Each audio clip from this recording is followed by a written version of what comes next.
Gettysburg, July 1863. The air hung thick with gunpowder and despair. Vivian Wright's hands were stained crimson to the wrists as she knelt beside the stretcher. All around her, the field hospital erupted in a symphony of agony. Men crying for mothers, for God, for the sweet release of death.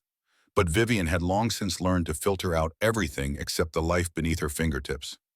"Hold steady, soldier," she murmured to the young man whose chest lay open beneath her careful ministrations. "There's much to do before you are permitted to die." Sweat dripped from her brow, falling onto the battlefield dirt that caked his uniform. The soldier couldn't have been more than 20, with a face that still carried traces of boyhood beneath the grime and three-day stubble. A Confederate ball had torn through his left lung, and each breath brought a terrible bubbling sound. Vivian worked with mechanical precision, her fingers moving as if disconnected from the exhaustion that threatened to topple her. 36 hours without sleep, yet her hands remained steady. She had become something more than human in these moments, a vessel for whatever grace still existed in this God-forsaken place. "Nurse Wright," a sharp voice cut through her concentration. She didn't look up. "Not now."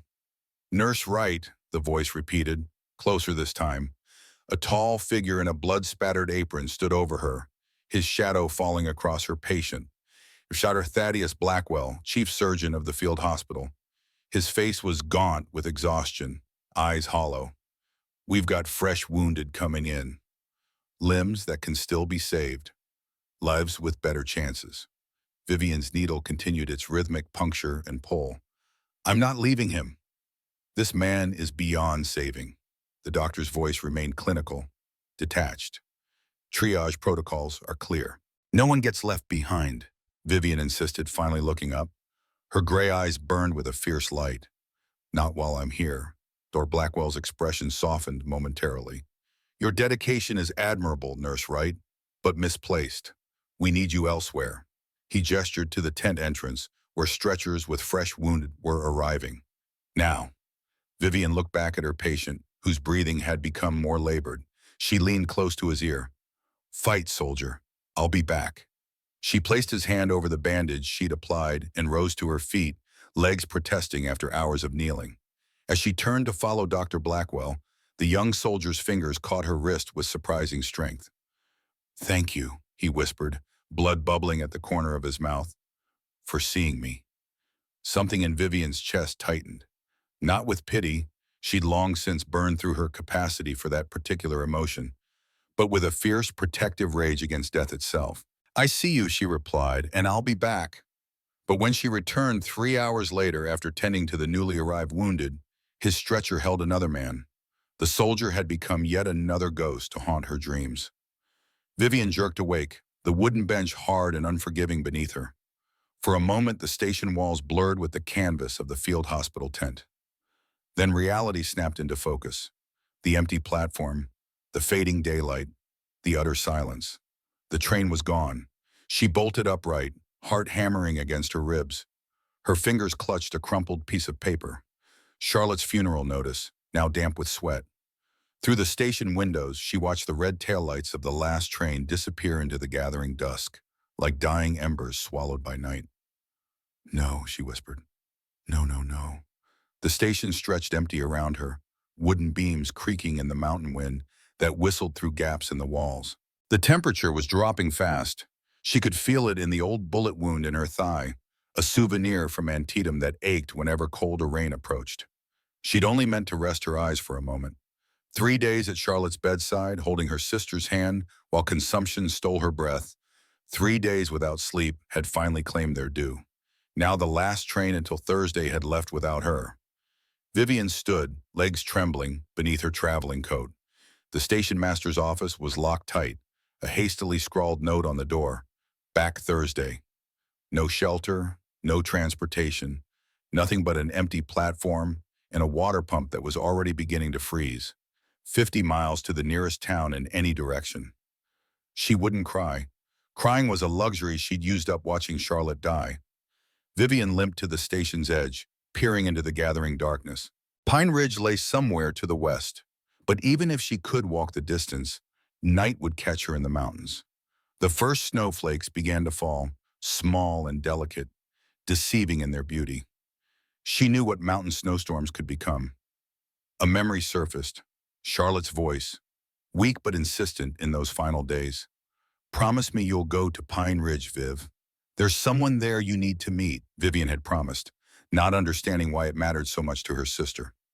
Charlotte had never even visited Pine Ridge, yet she'd spoken of it with such certainty, as if she knew secrets about the place that Vivian couldn't fathom.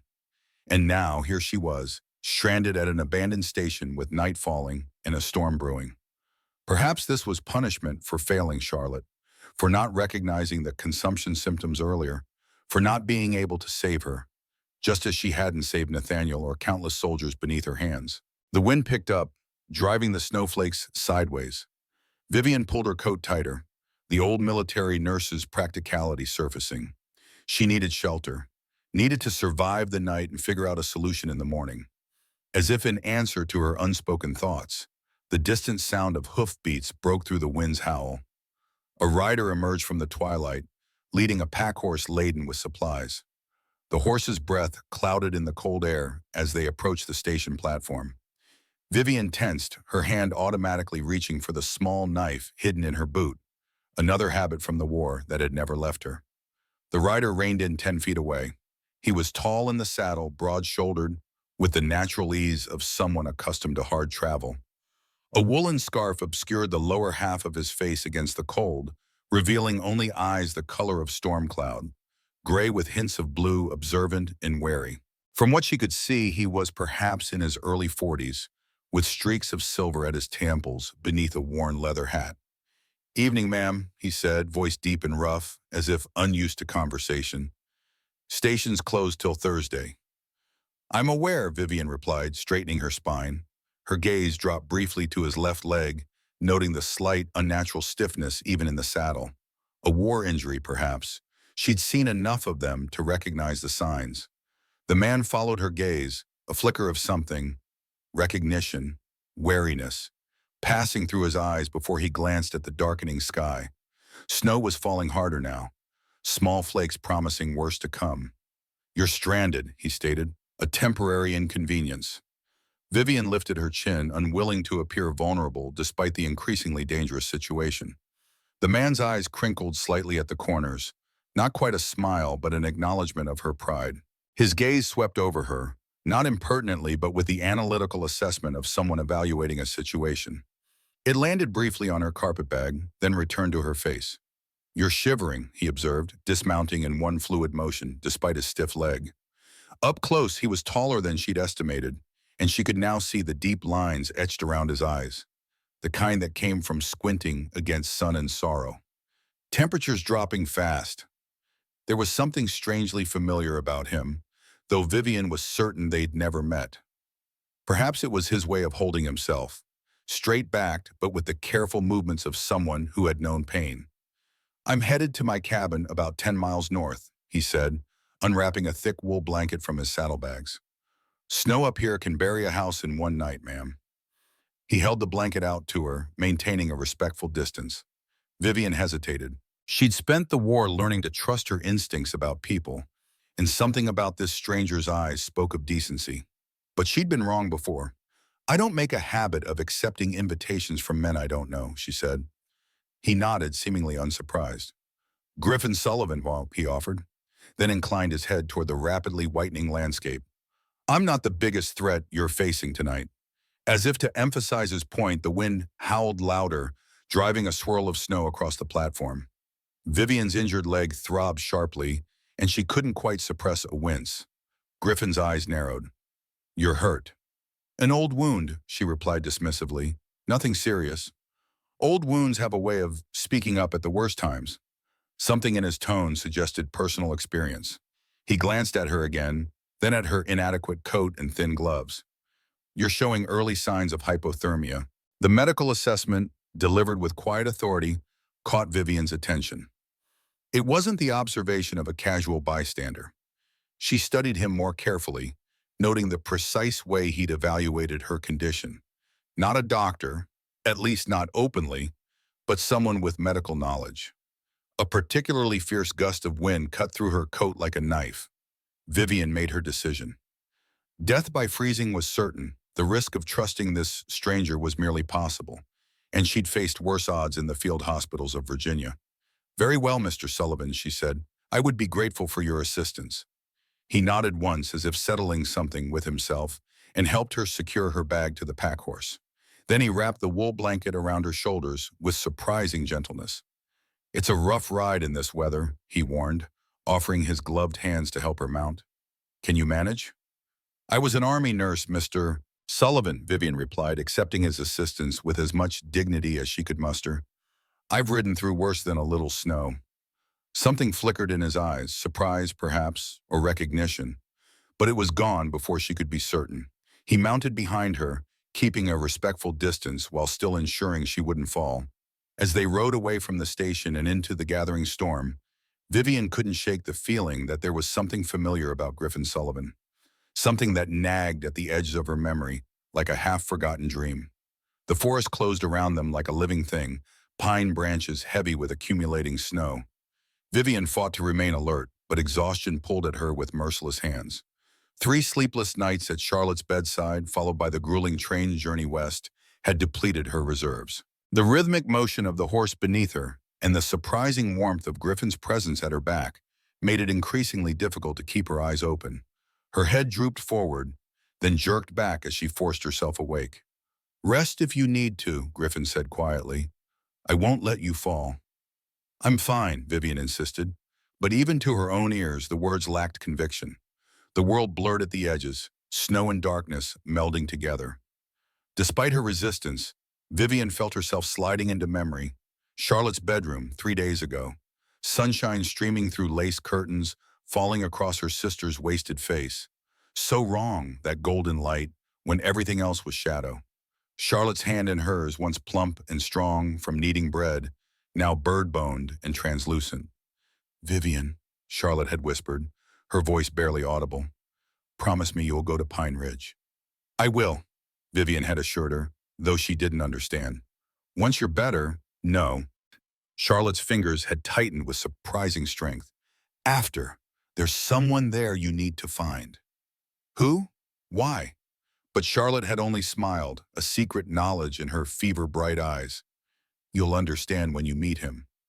Vivian had thought it delirium, the ramblings of a mind clouded by fever and morphine. Now, riding through a snowstorm with a stranger, she wondered if her practical younger sister had known more than she'd revealed. The memory shifted, blurring into another. Charlotte after the war, nursing Vivian back to health. The roles reversed from their childhood. Charlotte's steady hand helping Vivian from bed when nightmares left her, screaming and sweat-soaked. Charlotte reading aloud while Vivian stared empty-eyed at the ceiling, trapped in memories of men dying beneath her hands. "You don't have to be strong all the time," Charlotte had said once. "The war is over, Viv." But it had never felt over. Not really. A particularly strong gust of wind tore through the trees, sending a shower of snow down upon them. The cold shock jolted Vivian back to the present. She realized she had been leaning against Griffin's chest, her head resting against his shoulder. She straightened immediately, embarrassed. "I apologize." "No need," he replied, his voice carrying a gentleness that hadn't been there before. "You're exhausted." The wind shifted direction, catching Griffin's scarf and pulling it free before he could catch it. In the dim light filtering through the storm clouds, Vivian caught a glimpse of his exposed face, strong jaw, straight nose, and a jagged scar that ran from his left cheekbone down to his chin. The kind of scar that spoke of battlefield medicine, hastily stitched and left to heal as best it could. Griffin quickly retrieved the scarf, wrapping it back around his lower face, but not before Vivian saw the flash of shame in his eyes. "War wound?" she asked quietly. He was silent for so long, she thought he wouldn't answer. "Antietam," he finally said. "Artillery fragment." Vivian nodded, understanding without words. Antietam. The bloodiest single day of the war. She'd been there too, working in a field hospital where the wounded outnumbered the living 20-1. "I was at Antietam as well," she offered. "Field hospital, east side of the cornfield." Griffin's posture stiffened slightly. "You saw the worst of it then." "We all did, one way or another." They rode in silence after that, the only sounds the creak of saddle leather and the muffled thud of hoofbeats in deepening snow. Vivian noticed that whenever they stopped to rest the horses, Griffin massaged his left leg when he thought she wasn't looking. He also applied a balm from a small tin, the distinctive medicinal smell of it familiar to her from the hospital tents. Army issue, special formula for nerve damage. At a particularly steep section of trail, Griffin reined in, surveying the path ahead. "Bridge is out," he said, indicating a ravine where broken timbers protruded from snowdrifts. "Recent storm must have taken it. We'll need to go around through the high pass." "Is it safe?" Vivian asked, noting the steep slopes that loomed on either side. "Safer than freezing," Griffin replied. "But it will add time to our journey." As they took the alternate route, climbing higher into the mountains, Vivian found herself sharing more than she'd intended. "My sister died," she said suddenly, the words pulled from her by darkness and exhaustion. "Consumption. I was with her at the end." Griffin was quiet for a moment. "I'm sorry," he finally said, the simple words carrying genuine weight. "3 days I sat there watching her drown in her own lungs," Vivian continued, eyes fixed on the snow-covered path ahead, praying for it to end. She closed her eyes briefly. "What kind of person prays for death?" "The kind who loves enough to want the suffering to stop," Griffin replied softly. Vivian turned slightly to look at him, surprised by the insight. His face was difficult to read in the darkness, but his voice carried the weight of someone who understood from personal experience. "You sound as though you speak from knowledge, Mr. Sullivan." He didn't answer directly. Instead, he said, "The worst kind of pain is the one you can't relieve for someone you love." The way he said it, with such quiet certainty, told Vivian more than a detailed confession might have. Griffin Sullivan had watched someone he loved suffer and die, powerless to stop it, just like her. They reached Griffin's cabin well after midnight. The storm had intensified, transforming the world into a shifting veil of white and shadow. By the time they dismounted in a small clearing, the snow was knee-deep and still falling heavily. "Wait here," Griffin said, helping Vivian down from the horse. "Let me get the fire going first." He disappeared into the dark shape of the cabin, leaving Vivian beside the stamping, blowing horses. Despite the exhaustion weighing her down, she took a moment to study her surroundings. The cabin was larger than she'd expected, not the rough shelter of a temporary resident, but a carefully constructed home. A covered woodpile stood near the door, stacked with military precision. Behind the main structure, she could make out the shape of a small stable. Everything about the place spoke of someone who built for permanence, yet remained ready to leave at a moment's notice. It was a contradiction Vivian recognized from her own life after the war. The yearning for stability warring with the instinct to flee at the first sign of attachment. Light bloomed suddenly in the cabin windows. A moment later, Griffin reappeared in the doorway, lantern in hand. "Come in," he said. "I'll see to the horses after you're settled." The interior of the cabin was as revealing as its exterior. A single large room served as both kitchen and living area, with a sturdy iron stove radiating blessed heat at its center. Everything was meticulously organized, cooking utensils hanging in size order, firewood stacked by the stove, books arranged by height on a rough-hewn shelf, a soldier's precision. Yet for all its orderliness, the cabin felt hollow, as if its inhabitant had forgotten how to create a home rather than merely a functional shelter. There were no decorative touches, no colorful quilts or curtains, nothing that spoke of comfort beyond the necessary. A small hallway led off the main room.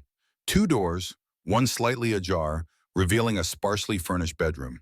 The other was firmly closed, with a small iron padlock securing it. Griffin noticed her gaze. "Spare room," he said shortly. "Stores mostly." Something in his tone discouraged further questions. He gestured toward the open bedroom. "You'll take my bed. I'll sleep by the fire." "I couldn't possibly—" "You're exhausted and your leg is paining you," Griffin interrupted, his tone making it clear that the matter wasn't open for discussion.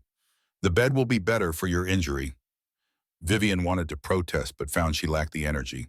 Her thigh wound throbbed mercilessly, and the prospect of a proper bed after 3 nights in a chair by Charlotte's bedside was too tempting to refuse or to. "Thank you," she conceded. While Griffin went to tend to the horses, Vivian explored the bedroom.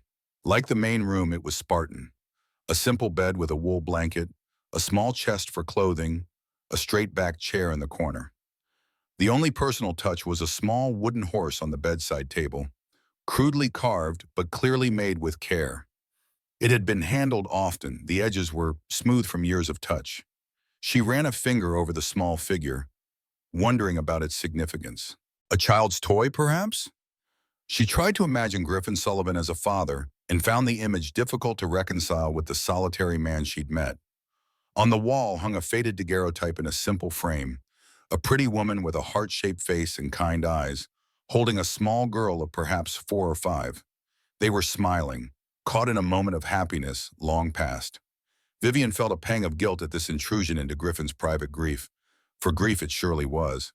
The picture had the unmistakable air of memorial about it. She turned away, focusing instead on practical matters. Using water from the pitcher on the washstand, she cleaned her face and hands, then changed into her nightgown, moving stiffly as her muscles protested the long ride. By the time Griffin returned, stamping snow from his boots, Vivian was seated in the chair, attempting to massage feeling back into her injured leg. "There's stew warming on the stove," he said, removing his coat and hat. Without the concealment of outerwear, his tall frame appeared leaner than she'd first thought. Not gaunt, but honed by hard work and likely too many meals forgotten or ignored. "I'll just fetch you some before you rest." "Thank you, but I can manage," Vivian began, then gasped as a particularly sharp pain lanced through her thigh. Griffin was beside her instantly, professional assessment in his gaze. "Old bullet wound?" Vivian nodded, surprised by his accuracy. "Antietam, Confederate sharpshooter. It usually doesn't trouble me much, but cold weather." She trailed off, not wanting to appear weak. "May I?" he asked, gesturing toward her leg. Under ordinary circumstances, Vivian would have refused outright. But there was something in his manner, a clinical detachment combined with genuine concern, that reminded her of the better doctors she'd worked with during the war. She nodded, extending her leg slightly. Griffin knelt, his touch impersonal, yet gentle as he examined the area through the fabric of her nightgown. His fingers moved with the precision of someone with medical training, finding the exact location of the old wound without being told. "The muscle has contracted from the cold and strain," he said. "I have a salve that might help." He paused. "It's my own formulation. Works better than the Army issue." Vivian raised an eyebrow. "Your own formulation? Are you a doctor, Mr. Sullivan?" Something shuddered in his expression. "I've picked up a few things over the years," he said evasively. "Wait here." He disappeared into the main room, returning moments later with a small jar of greenish ointment. The scent was pungent but not unpleasant. Herbs and something medicinal Vivian couldn't quite place. "Apply it before sleeping," he instructed, handing her the jar. "It will help with both pain and inflammation." As he turned to leave, Vivian noticed something that had been hidden by his coat, a slight bulge beneath his left shirt sleeve. A bandage, perhaps, or some kind of medical device. "You're injured as well," she observed. Griffin's hand moved instinctively to cover the area. "Old war souvenir. Nothing serious." "I was a nurse for 4 years, Mr. Sullivan. I know a recent dressing when I see one." For a moment, she thought he might continue to deny it. Then his shoulders sagged slightly, as if in surrender. "Cut myself chopping wood last week," he admitted. "It's healing clean." "May I check it? It's the least I can do in return for your help."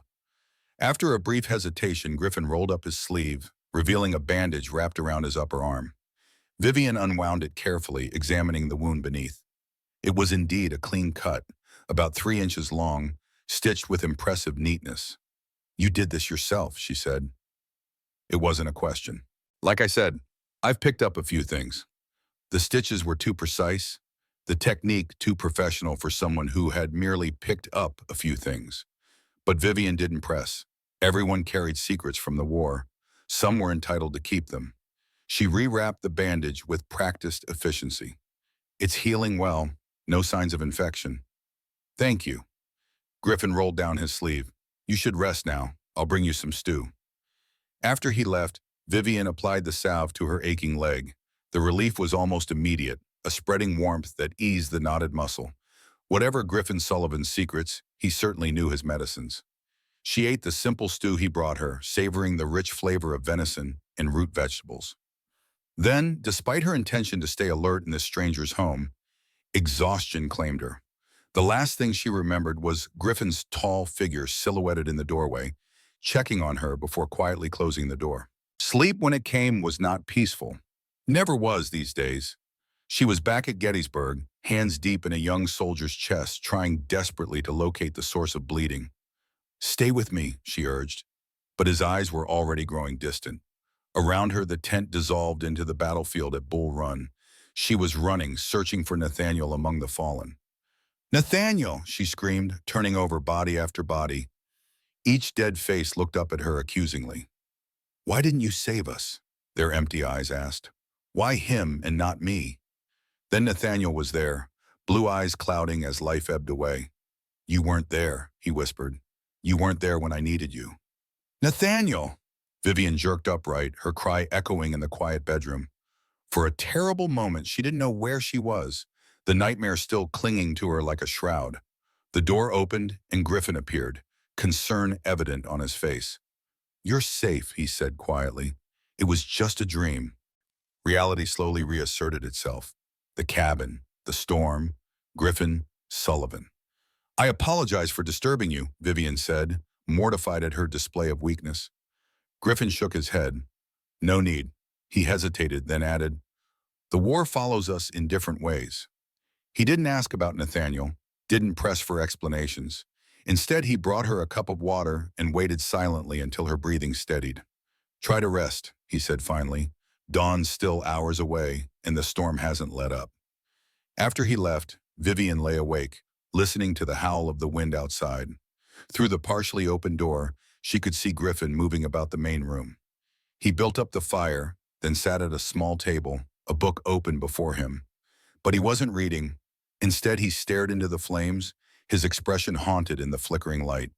He looked, Vivian thought, like a man carrying a burden far heavier than her own. And in that moment of shared insomnia, she felt an unexpected kinship with this solitary, scarred man who had taken in a stranger on a snowy night. When she finally drifted back to sleep, her dreams were quieter, less accusatory. And when she woke briefly in the darkest hours before dawn, she caught a glimpse of Griffin slipping quietly into the locked room, a medical bag in his hand. Morning brought no relief from the storm. If anything, it had intensified overnight, the wind howling with renewed fury around the cabin's sturdy walls. Vivian woke to the smell of coffee and the sound of wood being added to the stove. She tried to rise, but found her injured leg had stiffened painfully during the night. Each attempt to stand sent spasms of agony from thigh to knee. Gritting her teeth, she forced herself upright, using the bedpost for support. She would not be an invalid, not again. Charlotte wasn't here to care for her now. By the time she dressed and made her way to the main room, Griffin was setting 2 tin plates on the table. Simple fare, cornbread and what looked like dried venison rehydrated in gravy. He glanced up at her entrance, his eyes immediately noting her difficulty walking. "Your leg is worse," he observed. "It will loosen up," Vivian insisted, making her way to the table with as much dignity as she could muster. Griffin didn't argue, but when she was seated, he disappeared briefly into his room, returning with the jar of salve from the previous night and a roll of clean bandaging. "After you've eaten," he said, placing them beside her plate, "the heat and compression will help." The meal passed in comfortable silence, both of them content with their own thoughts. Through the frosted window, Vivian could see nothing but a wall of white. The storm had obliterated the world beyond the cabin. "How long will it last?" she asked, nodding toward the window.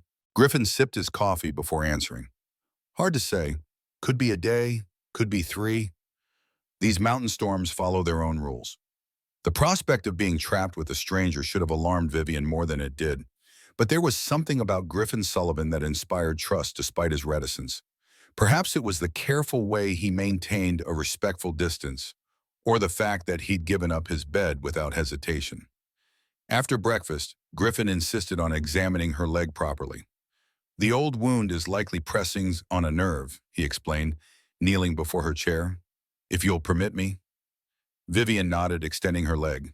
Griffin rolled up her trouser leg with clinical detachment, exposing the puckered scar on her outer thigh.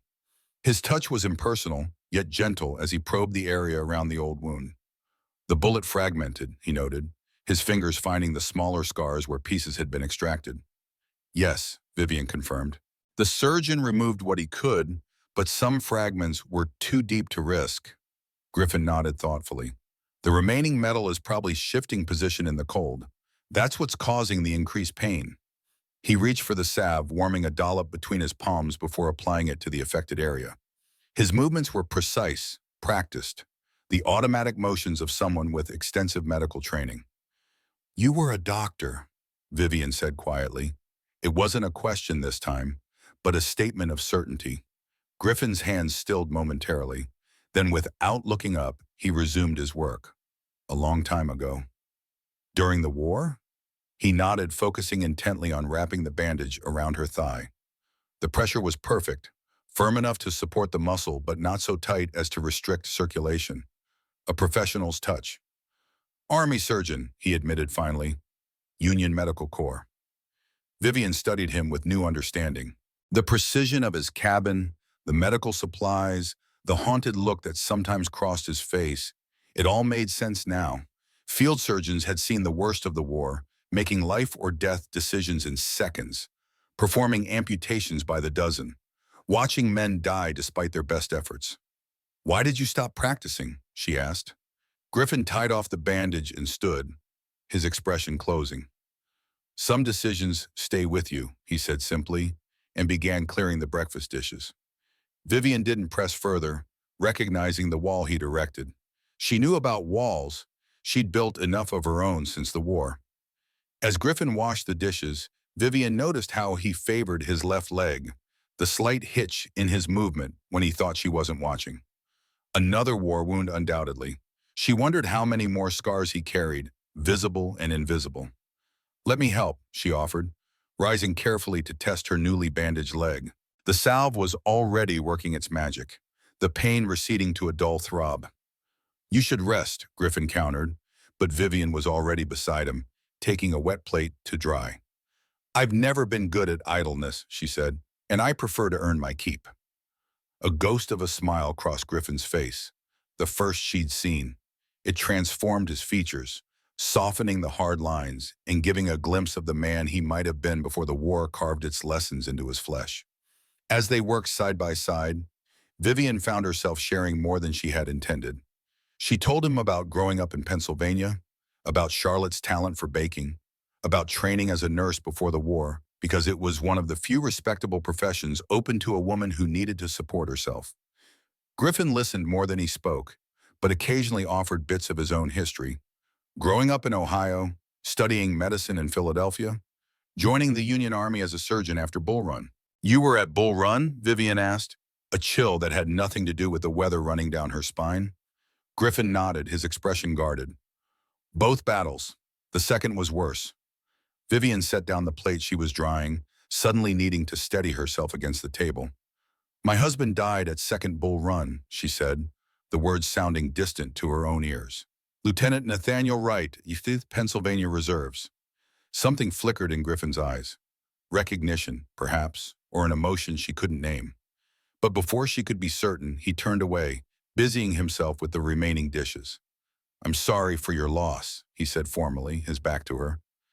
An awkward silence fell between them, broken only by the howl of the wind outside and the clatter of dishes.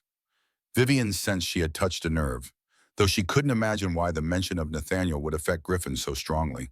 When the dishes were done, Griffin checked the windows and doors, securing the cabin against the storm's increasing fury. We're in for a long one, he observed, peering through a gap in the shutters. Might be days before it clears enough to travel safely. I've imposed on your hospitality enough already, Vivian began, but Griffin shook his head. There's no question of traveling in this, he said firmly.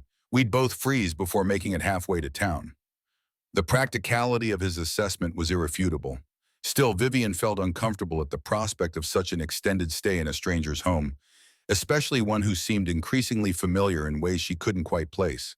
As the day wore on, Vivian's restlessness grew. To occupy herself, she offered to mend a pile of clothing she'd noticed in a basket near the stove. Griffin accepted with quiet gratitude, providing needle and thread from a small wooden box that had obviously seen much use. While she sewed, Griffin disappeared into the locked room for nearly an hour. When he returned, he was carrying a different medical bag, this one older and worn with use. He placed it carefully in a cupboard, locking it with a small key he kept on a leather cord around his neck. Curious, Vivian pretended absorption in her mending. But she couldn't help noticing that Griffin moved with the focused purpose of a man who had just treated a patient. Yet there was no one else in the cabin, unless the locked room held more than storage. Her suspicions were interrupted by a sharp pain in her finger. She'd pricked herself with the needle, a drop of blood welling from the small wound. Griffin was beside her instantly, medical instinct overriding his reserve. "Let me see," he said, taking her hand in his. As he examined the minor injury, his sleeve rode up slightly, revealing a distinctive mark on his inner wrist, a small tattoo of crossed medical caducee with the letters UMC. Beneath them, Union Medical Corps, but not just any unit, a specific field hospital unit that had been at Gettysburg. Vivian knew the mark well. She'd worked alongside doctors who bore it. Griffin noticed her stare and quickly pulled his sleeve down, but it was too late. The memory that had been teasing the edges of Vivian's mind suddenly snapped into focus with crystal clarity. "You were at Gettysburg," she said slowly. "Field Hospital 6, near the orchard."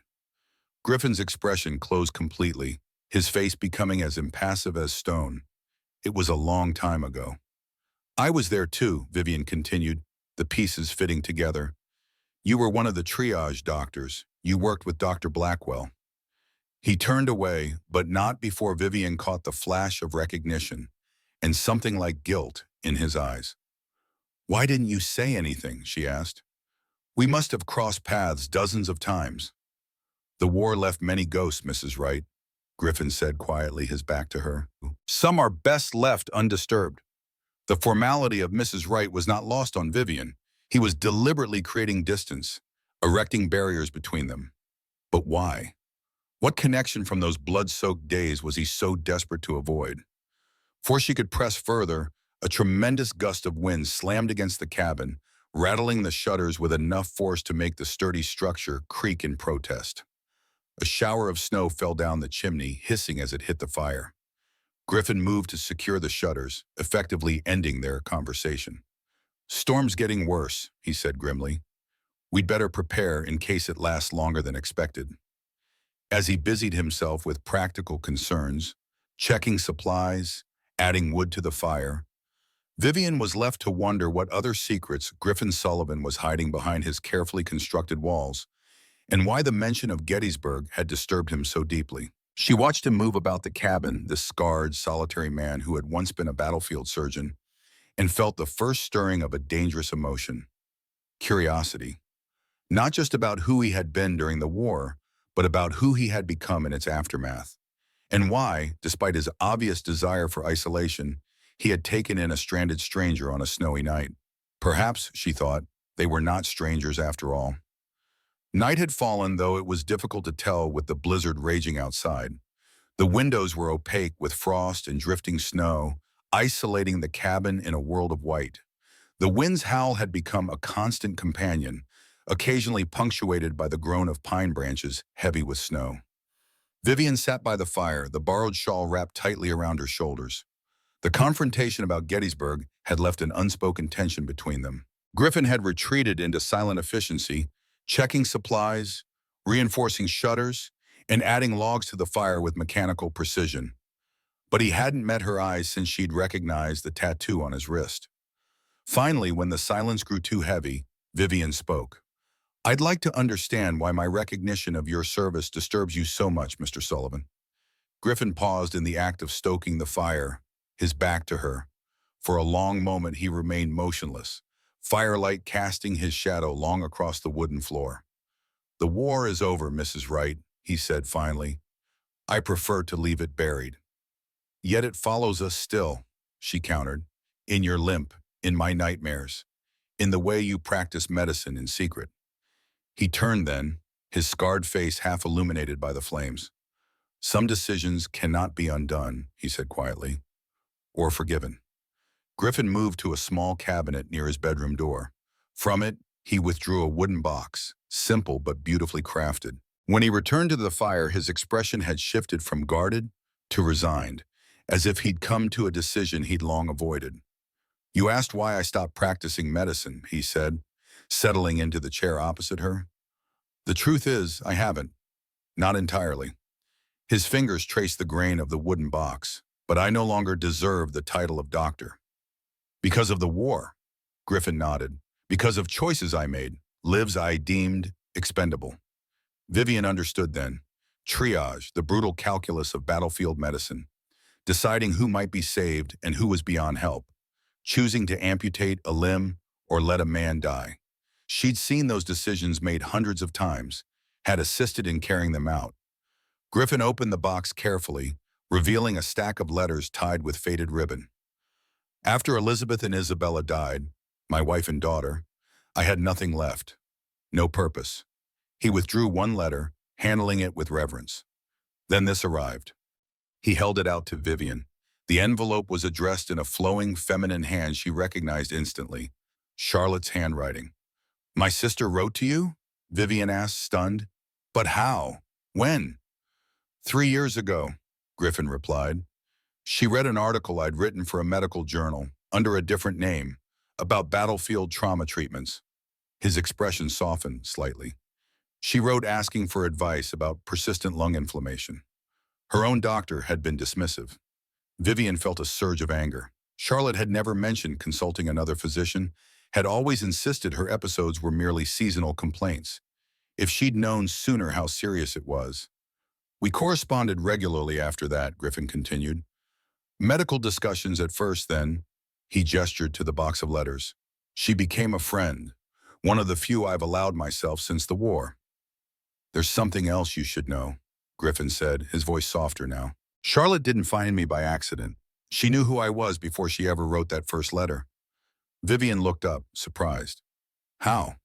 Griffin's fingers traced the edge of the wooden box. Your sister ran a bookshop, but she was also something of an amateur historian. She'd been collecting stories from war widows for a local history project. He hesitated. Elizabeth, my wife, had cousins in Pine Ridge. After she died, they kept some of her letters, her journals. Charlotte found them while researching. Elizabeth wrote about you, Vivian said, understanding dawning. Griffin nodded. About the war, about my work, about the decisions I had to make. His voice grew strained. Charlotte recognized my name when she read that medical article. She made the connection to Elizabeth's letters, to the stories about the triage surgeon who gave up medicine after the war. And she reached out to you knowing all of that? She did. Your sister had a remarkable capacity for seeing beyond surface judgments. Griffin looked directly at Vivian. In her first letter, she wrote that Elizabeth would have wanted me to find peace, that holding on to guilt wouldn't honor her memory. Vivian felt a fresh wave of grief and love for her pragmatic sister, who had been weaving connections even as her own life ebbed away. That sounds like Charlotte. I think she saw parallels between us, Elizabeth and Nathaniel, your path and mine. From the beginning, she spoke of you as someone who might understand what few others could.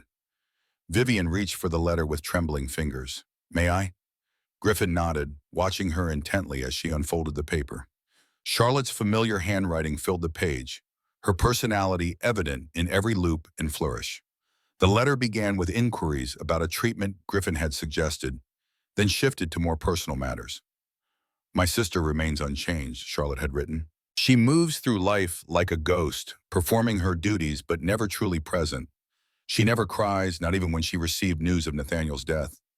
I fear she is dying inside, a slow death of the spirit that may be more cruel than any physical ailment. Vivian's vision blurred with unexpected tears. She'd thought her grief private, her composure a gift to those around her. Instead, Charlotte had seen through to the emptiness beneath. She speaks often in her sleep, the letter continued. Names of soldiers she couldn't save. Nathaniel's name most of all. She blames herself, though she would never admit it. How does one heal such invisible wounds, Mr. Sullivan? You who have seen the worst of war, is there hope for those who survived it? Vivian carefully refolded the letter, unable to read more through her tears. She never told me she was corresponding with you, she said quietly. Charlotte was protecting you, Griffin replied, and trying to help in her own way. She knew she was dying, didn't she? Long before she told me. Griffin nodded, his expression grave. She suspected. I urged her to seek treatment in Philadelphia, but by then, He trailed off, unwilling to detail what they both knew, that by the time consumption advanced to certain stages, there was little to be done. Griffin selected another letter from near the bottom of the stack. "This was her last letter to me," he said quietly, handing it to Vivian. The paper was thinner than the others, the handwriting shakier, evidence of Charlotte's weakening condition. Vivian steeled herself before reading. "My dear Griffin, I must be direct, as I feel time growing short. The doctors here have finally admitted what you suspected months ago. The consumption has advanced too far for meaningful intervention. They speak of mountain air and rest cures, but their eyes tell a different story. I have not told Vivian the full truth. She would abandon her life to care for me, and I cannot bear to be another duty for her to fulfill. But I have made her promise to come to Pine Ridge after I am gone, to settle my affairs. In truth, I hope for much more than practical arrangements. I hope she will find you. I hope two souls who have carried such weight might recognize in each other the possibility of setting those burdens down, if only for a moment. You will resist this, I know. You've built your fortress of solitude for good reasons. But consider this a final request from a friend. When my sister arrives in Pine Ridge, lost and alone, be the light that guides her home, not to the home of the past, but to a new beginning that neither of you believe possible. She deserves joy, Griffin, and so do you, though you'll deny it. Perhaps together you might remember what it means to truly live, not merely survive. With deepest affection and gratitude for your friendship, Charlotte." Vivian carefully refolded the letter, her vision blurred with tears. Charlotte had seen her so clearly, her emptiness, her retreat into duty as a shield against feeling. And in her final act of love, Charlotte had tried to create a path toward healing, not just for her sister, but for the wounded doctor who had become her friend. "Did Charlotte arrange for me to come to Pine Ridge, to meet you specifically?" Vivian asked, her voice barely above a whisper. Griffin hesitated, then nodded. "Her last letter mentioned she'd made you promise to come here after she was gone."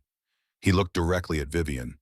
She thought perhaps two broken people might recognize something in each other worth saving. The revelation should have angered Vivian. This manipulation from beyond the grave. This presumption that she needed saving. Instead, she felt a complex mixture of emotions. Grief for the sister who had known her better than she knew herself. Gratitude for Charlotte's enduring care, and a strange, tentative hope that perhaps her journey had purpose beyond mere obligation. "Charlotte wanted to free you from your past," Griffin said softly, "to help you find peace." "And what about you?" Vivian asked. "What did she hope to give you?" Griffin's gaze dropped to the box of letters. "Forgiveness? Perhaps." His voice was barely audible. "Though some things may be unforgivable." Vivian reached into her pocket and withdrew a small leather journal, her own correspondence with the dead. "Every night since the war," she explained, "I've written letters. To Nathaniel, to patients I lost. To God, sometimes, though I'm not sure he listens anymore." She opened the journal, revealing pages of dense handwriting. "I never send them, of course. But somehow, writing helps make sense of things that can never truly make sense." Griffin watched her with an expression she couldn't quite read. Surprise, perhaps, or recognition of a kindred ritual. After a moment, he rose and crossed to a shelf near his bedroom door, returning with a similar journal, more weathered than hers. "Every night," he said, echoing her words, "though I doubt Elizabeth and Isabella can hear me now." They sat together then, each writing in their respective journals by firelight. The shared activity created a bridge between them. Not intimacy exactly, but a recognition of common ground. Two survivors performing their private rituals side by side, acknowledging each other's grief without intruding upon it. Outside, the storm continued to rage, but within the cabin, something had shifted. A wall had been breached, allowing a glimmer of understanding to pass between two souls who had long ago forgotten how to connect with the living, preferring instead the safer company of ghosts. Dawn arrived without fanfare, the storm's persistence blurring the transition from night to day. If anything, the wind had strengthened overnight, driving snow horizontally past the windows and piling drifts against the cabin walls. They were well and truly snowbound now, likely for days. After a simple breakfast, Griffin and Vivian took inventory of supplies. The practical task gave them purpose, a way to interact without addressing the deeper currents that had been stirred the night before. While examining a shelf of preserved goods, Vivian discovered another bundle of letters, older ones written on different paper. She recognized her sister's distinctive handwriting immediately.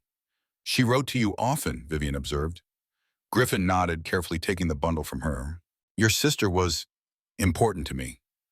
As they continued their inventory, a sharp crack sounded from outside, the distinctive report of a rifle. Both of them startled, war instincts instantly alert. "Someone's out in the storm?" Vivian asked. Griffin moved to the window, peering through a gap in the frost-covered glass. Another shot rang out, closer this time. "Could be a signal," he said, reaching for his coat. "Someone might be lost." Despite Vivian's protests, Griffin insisted on investigating.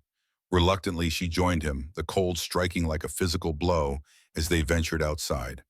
The wind drove snow into their faces with vicious force, making it nearly impossible to see more than a few feet ahead. Griffin secured a rope around both their waists, connecting them as they struggled through snowdrifts. A third shot sounded, and Griffin altered their course toward it. They had gone perhaps 50 yards when a dark figure materialized through the whiteout conditions. An older man, bearded and weathered, leading a horse laden with supplies. "Harrison!" Griffin shouted over the wind. The man squinted, then recognition dawned on his face. "Sullivan, thought that might be your cabin I spotted." They helped Harrison back to the shelter, the older man stomping snow from his boots as he entered. His keen eyes immediately fixed on Vivian, surprise evident in his expression. "Well now," he said, removing his ice-encrusted hat. "Didn't expect to find company up here." "Harrison Reed," Griffin introduced, "my neighbor from 5 miles east. Harrison, this is Mrs. Vivian Wright. She was stranded at the station when the storm hit." Harrison studied Vivian with open curiosity. "Wright, you say?" He turned to Griffin. "Any relation to the Wright that Clara mentioned?" Griffin's expression tightened almost imperceptibly. "Harrison's just delivering fish," he said, neatly avoiding the question. "We trade occasionally." As Griffin prepared coffee, Harrison continued to study Vivian with undisguised interest. "You from around these parts, Mrs. Wright?" "Philadelphia originally," she replied. "I came west to settle my sister's affairs in Pine Ridge." Harrison's bushy eyebrows rose. "Your sister lived in Pine Ridge? What name?" "Charlotte Adams. She passed recently from consumption." Recognition dawned in Harrison's weathered face. "The seamstress with the bookshop? Quiet lady, kept to herself mostly." Harrison turned to Griffin. "This the one Clara's been talking about?" Griffin shot Harrison a warning look. "We can discuss that later." When the coffee was finished and the trading complete, Griffin led Harrison back outside to help with his horse. Through the frosted window, Vivian could see them engaged in what appeared to be an intense conversation, Harrison gesturing emphatically while Griffin shook his head. When Griffin returned, his expression was guarded. "Harrison seems to think we've met before," Vivian observed. "And who is Clara?" Griffin busied himself stoking the fire. Harrison jumps to conclusions. "And Clara is his daughter. She's been ill." "With consumption?" Vivian asked, the pieces beginning to fit together. "Is that why you have medical supplies in the locked room? You've been treating her?" Griffin's shoulders tensed. "I provide what help I can to those who can't afford the doctor in town." "You are a doctor," Vivian reminded him. "Not officially, not anymore." He straightened, facing her directly. "After the war, I surrendered my medical license. Officially, I'm just a mountain hermit who knows a few remedies." By evening, the wind had reached a fever pitch, shrieking around the cabin. After dinner, Griffin surprised Vivian by producing a small wooden chess set from a trunk near his bed. "Charlotte mentioned you played," he explained, setting up the pieces. The thoughtful gesture touched Vivian deeply. How long had it been since someone had made an effort to provide her with simple enjoyment? The game progressed slowly, both of them remembering the rhythm of play. Griffin proved to be a strategic player, patient and methodical. As he contemplated a move, Vivian noticed the way the firelight caught the edges of his profile, softening the scar that ran down his cheek. "Checkmate in 3 moves," he said, bringing her attention back to the board. Vivian studied the position, then laughed softly. "I believe you're right. Well played, Mr. Sullivan." Griffin's expression warmed slightly. "Griffin, please. After reading my correspondence with your sister, I think we're beyond formalities." Vivian then, she replied, surprising herself with how natural it felt after the rigid propriety she'd maintained since the war. As they reset the board for another game, Griffin asked quietly, "Did Charlotte's letters help at all to understand why she wanted you to come here?" Vivian considered the question carefully. "They helped me see how worried she was about me," she admitted, "and how much she valued your friendship." She captured one of his pawns. She saw something in both of us worth saving. "Charlotte always did see the best in people," Griffin said, "even when it wasn't there. Is that what you believe? That there's nothing left in you worth saving?" Griffin's hand hovered over a knight. "I believe we are defined by our choices, Vivian, and some of mine were unconscionable." "We all made terrible choices during the war," Vivian countered. "It was a time of terrible choices. Some more than others." Griffin's voice had grown distant. He moved his knight, then looked up at her with an intensity that had made her breath catch. "What would you say to the doctor who deemed your husband too far gone to save, who marked him for death so others might live?" The question hung between them like a physical presence, weighted with implication. Vivian stared at the chessboard, pieces blurring as the full meaning of his words registered. "You were the triage surgeon," she said slowly, "at Bull Run, for Nathaniel's unit." Griffin nodded once, his expression grave. "I was." The revelation should have sparked anger, even rage. Instead, Vivian felt a strange hollowness, as if a piece of a puzzle she hadn't known she was solving had suddenly fallen into place. "You knew who I was from the beginning," she said. It wasn't a question. Griffin nodded, unable to meet her eyes. "Your name, your connection to Lieutenant Wright. Charlotte had shared so much about you in her letters. I recognized you immediately at the station. Yet you took me in anyway," Vivian observed, "knowing what you'd done." "I couldn't leave you to freeze," Griffin said simply. "And," he hesitated, "I had promised Charlotte I would help you if I could." Vivian rose from the chess table, needing distance to process this revelation. She moved to the window, staring out at the swirling snow, barely visible in the darkness. Her reflection looked back at her, pale and indistinct, like a ghost. "Tell me what happened," she said finally. "I need to know." Griffin remained seated, his hands resting on the chess table. For a long moment he was silent, as if gathering the courage to speak words long held inside. "Second Bull Run," he began, his voice low. "The Union lines collapsed. Casualties were overwhelming. I was the triage surgeon for the field hospital nearest the center of the line." Vivian could picture it all too clearly. She'd been at other battles by then, had seen the chaos of retreat, the flood of wounded, the impossible choices forced upon medical personnel. "They brought in your husband with the third wave," Griffin continued. "Chest wound, right side. Bullet had fragmented near the heart. He was conscious, lucid. Showed me your picture." His voice caught. "You were smiling in it." Vivian closed her eyes. She knew the photograph, taken on their wedding day, her face alight with hope for the future. Nathaniel had carried it into every battle. "We were short on everything," Griffin said. "Morphine, chloroform, bandages. And the wounded kept coming. For every man we treated, 3 more arrived. Standard triage protocol dictated immediate treatment for those with the highest survival probability," he continued. "Lieutenant Wright's chances were minimal. The chest wound alone would have been critical, but the fragments near the heart. You marked him non-salvageable." Vivian finished for him, the medical terminology familiar from her own wartime experience. "Black tag, beyond help, comfort measures only." Griffin nodded, his expression haunted. He knew. When I moved to the next patient, he grabbed my wrist, said, "Tell her I understand. Tell her to live." Griffin's voice broke. "I promised I would if I ever met you. But when the battle was over, when I went back to check on him, he was gone," Vivian whispered. "Yes, and I never delivered his message." Griffin's hands clenched on the table. One more broken promise in a war full of them. Vivian remained by the window, arms wrapped around herself. She should hate this man who had deemed Nathaniel beyond saving, who had moved on to other patients while her husband lay dying. Yet she couldn't summon hatred. As a nurse, she had participated in the same brutal calculations countless times.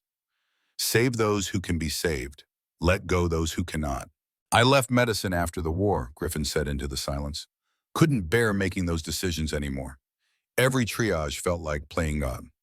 He looked up at her, his expression raw with long-buried grief. But I couldn't escape what I'd done. The faces of those I couldn't save, your husband among them, they followed me here. So you treat the local people in secret, Vivian observed. Trying to atone. Griffin shook his head. There is no atonement for some things. Outside, the wind suddenly died, creating a profound silence. The abrupt cessation of sound was startling after the storm's constant roar. In that moment of unexpected quiet, something changed between them. A recognition of shared burden, of wounds too deep for words. Griffin rose slowly, moving to the fire to add another log. The simple, domestic action seemed to ground them both, pulling them back from the precipice of painful memory. Vivian crossed the room to stand beside him, close enough to feel the heat from the flames. Neither spoke for a long moment, the crackling of the fire the only sound in the cabin. I've spent 5 years hating the unknown doctor who let Nathaniel die, Vivian finally said. And now that I've met him, I find I cannot hate him at all. Griffin looked at her, surprise evident in his eyes. You should, he said hoarsely. God knows I would. Vivian shook her head. What would hatred accomplish, Griffin? Would it bring Nathaniel back? Would it erase the choices we both made during the war? She reached for her sewing basket, retrieving the half-finished scarf she'd been working on. Her hands needed occupation, something to ground her as emotions threatened to overwhelm. Griffin watched her for a moment, then retrieved a small piece of wood and a carving knife from a shelf. He sat opposite her, beginning to shape the wood with careful, precise cuts. The simple activities created a bubble of normalcy in the aftermath of painful revelations. Neither spoke as they worked, but the silence between them had changed, no longer charged with unspoken secrets, but softened with shared understanding. Inside, the fire cast dancing shadows across the walls, creating the illusion of movement in the still air. Vivian's fingers moved automatically, the rhythmic motion of knitting soothing her turbulent thoughts. Across from her, Griffin's knife shaped the wood with similar steady purpose, transforming formless material into something recognizable. A small bird, wings outstretched in flight. Time seemed suspended in that quiet cabin, the outside world reduced to white silence. Here, in this moment, they were neither doctor nor nurse, neither murderer nor savior, but simply two people finding temporary peace in simple tasks. When Griffin finally spoke, his voice was low, almost a whisper. In all my imagined scenarios of meeting you, I never expected this. What did you expect? Vivian asked, not looking up from her knitting. Rage, accusations. His knife paused mid-stroke. The punishment I deserve. Would punishment change anything? Vivian countered gently. Would it heal either of us? Griffin considered this, his scarred face thoughtful in the firelight.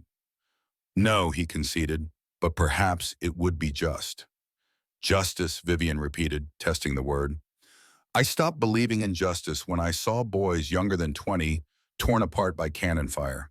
When I held the hands of men who died screaming for mothers who would never know their fate. She set her knitting aside. There is no justice in war, Griffin, only survival and its aftermath. Griffin held up the small wooden figure, a bird in flight, its wings spread wide.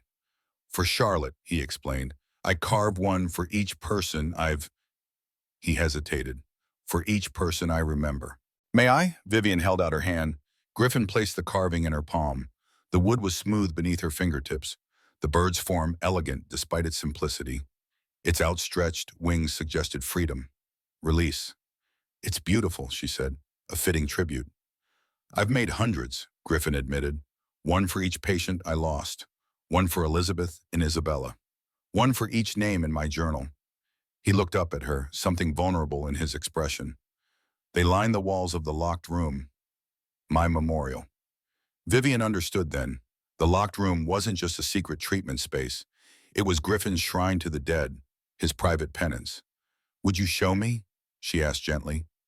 Griffin hesitated, then nodded, rising to fetch the key from the cord around his neck. He led her to the locked door, his hands steady despite the enormity of what he was sharing. The door swung open to reveal a small room, meticulously organized. One half contained a treatment area, examination table, medical supplies, instruments arranged with surgical precision. The other half took Vivian's breath away. Hundreds of tiny wooden birds lined the walls, each perched on a small shelf. Some shelves held additional mementos, a button, a scrap of fabric, a folded paper.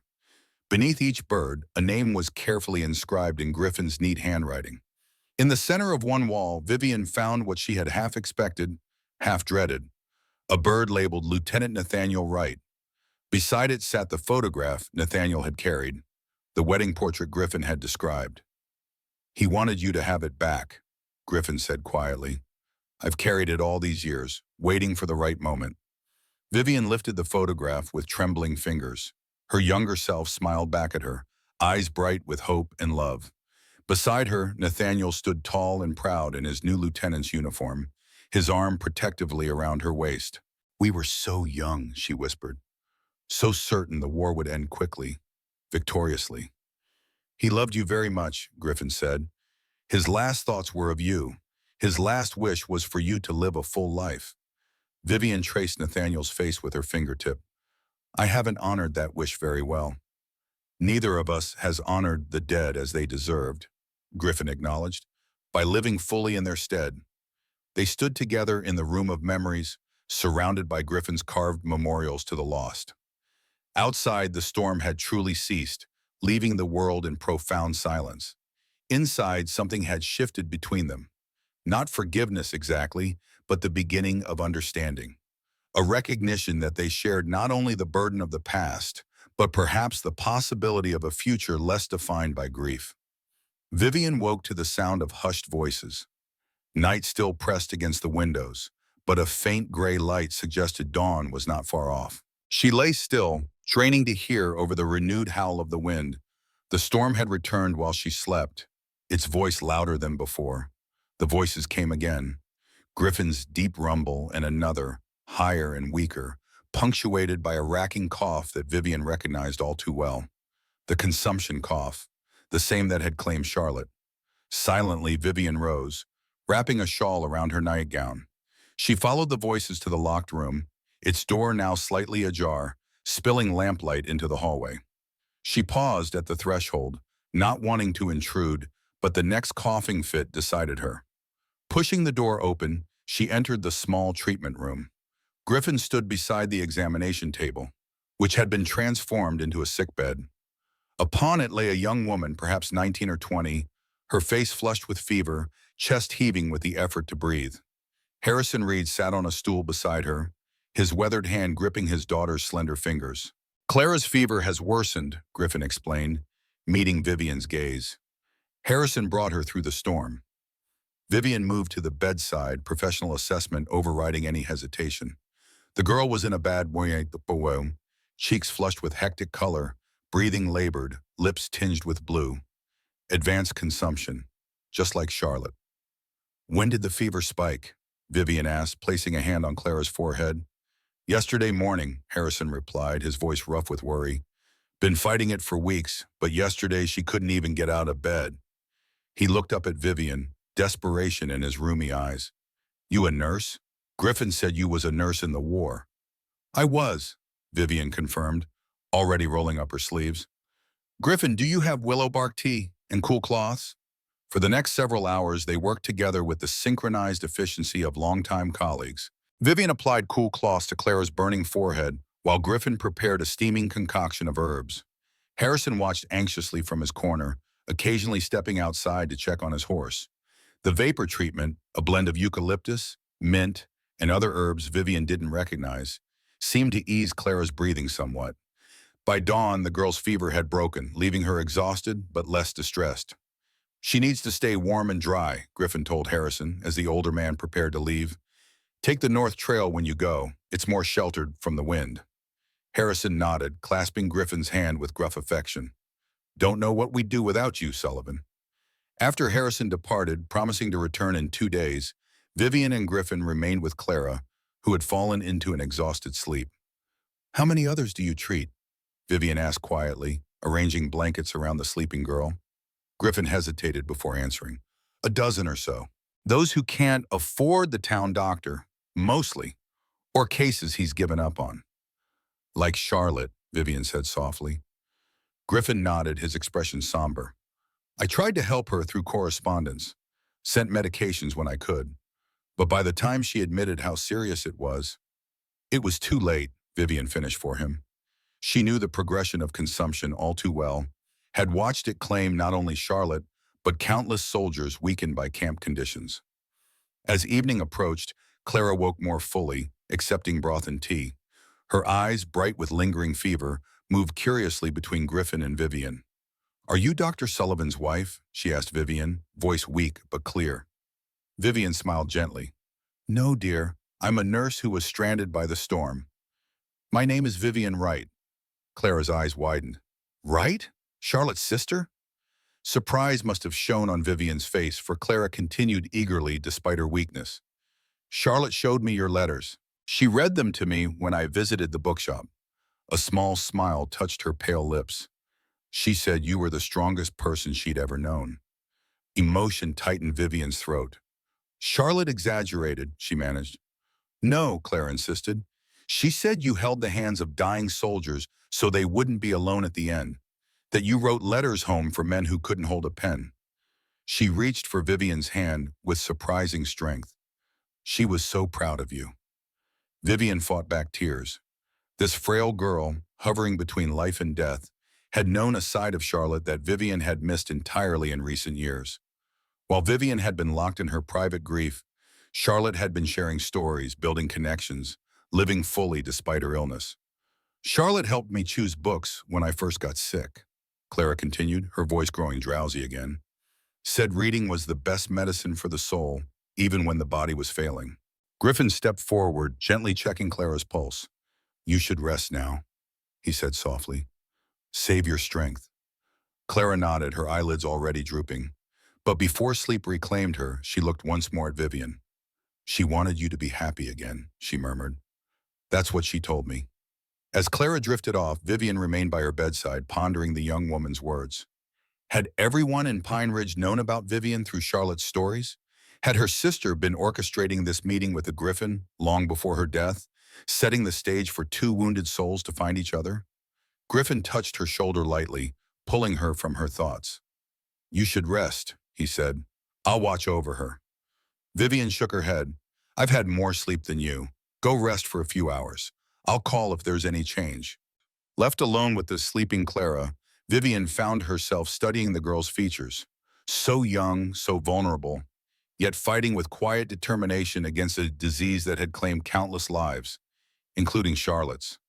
There was something profoundly moving about the human will to survive, even against overwhelming odds. Her gaze drifted to the walls of wooden birds surrounding them, Griffin's memorial to those he couldn't save.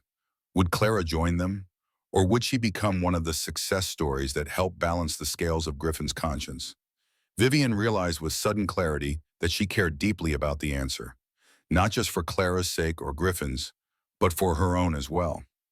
Somehow, in the midst of storm and revelation, she had begun to invest in life again, to feel the pull of human connections she'd denied herself for so long. Charlotte would have been pleased, she thought, a bittersweet smile touching her lips. Perhaps that had been her sister's plan all along, to use her own ending to spark Vivian's new beginning. Outside, the storm continued its assault on the mountainside, but within the cabin's walls, something fragile and tentative had begun to take root, something that felt, against all odds, like hope. The fifth day of the storm had finally brought a welcome change. The relentless howling of the wind had diminished to occasional gusts, and snow fell in gentle, lazy spirals rather than the horizontal assault of previous days. Brief moments of sunshine broke through the cloud cover, casting diamonds of light across the transformed landscape. Inside the cabin, Clara's improvement was evident.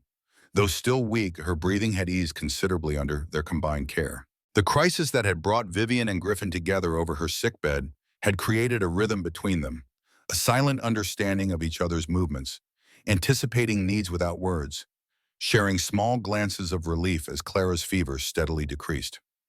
You two haven't had a moment's peace since I arrived, Clara observed from her sickbed, her voice stronger than it had been. The weather's let up. You should both get some air while you can. Griffin and Vivian exchanged glances, reluctant to leave their patient, but aware they'd been confined within the cabin's walls for days. Clara's right, Vivian said. We could use the fresh air, and she needs rest without us hovering. Just a short walk, then, Griffin agreed. The ridge path should be clear enough now. They bundled themselves against the cold, Griffin insisting Vivian take his heaviest scarf, a simple act of care that would have seemed impossible from the reserved man who'd met her at the station just days ago. The gesture carried a warmth that made Vivian's cheeks flush with more than just the cabin's heat. Stepping outside was like entering another world. The forest that had been a threatening blur of white now stood in crystalline splendor. Every branch etched in snow, sunlight catching on ice formations that turned ordinary pines into glittering sculptures. I'd almost forgotten what beauty looks like, Vivian murmured, drawing deep breaths of the sharp, clean air. Griffin nodded, though his eyes remained vigilant, scanning their surroundings. These mountains have a way of reminding us that nature cares nothing for human troubles. There's something oddly comforting in that. They walked in companionable silence along the path Griffin broke with each step, climbing toward a ridge that offered views across the valley. The exertion warmed Vivian's body and cleared her mind in a way that hours of sleep couldn't manage. For the first time since Charlotte's death, she felt fully present in her body, aware of each breath, each footfall in the crunching snow.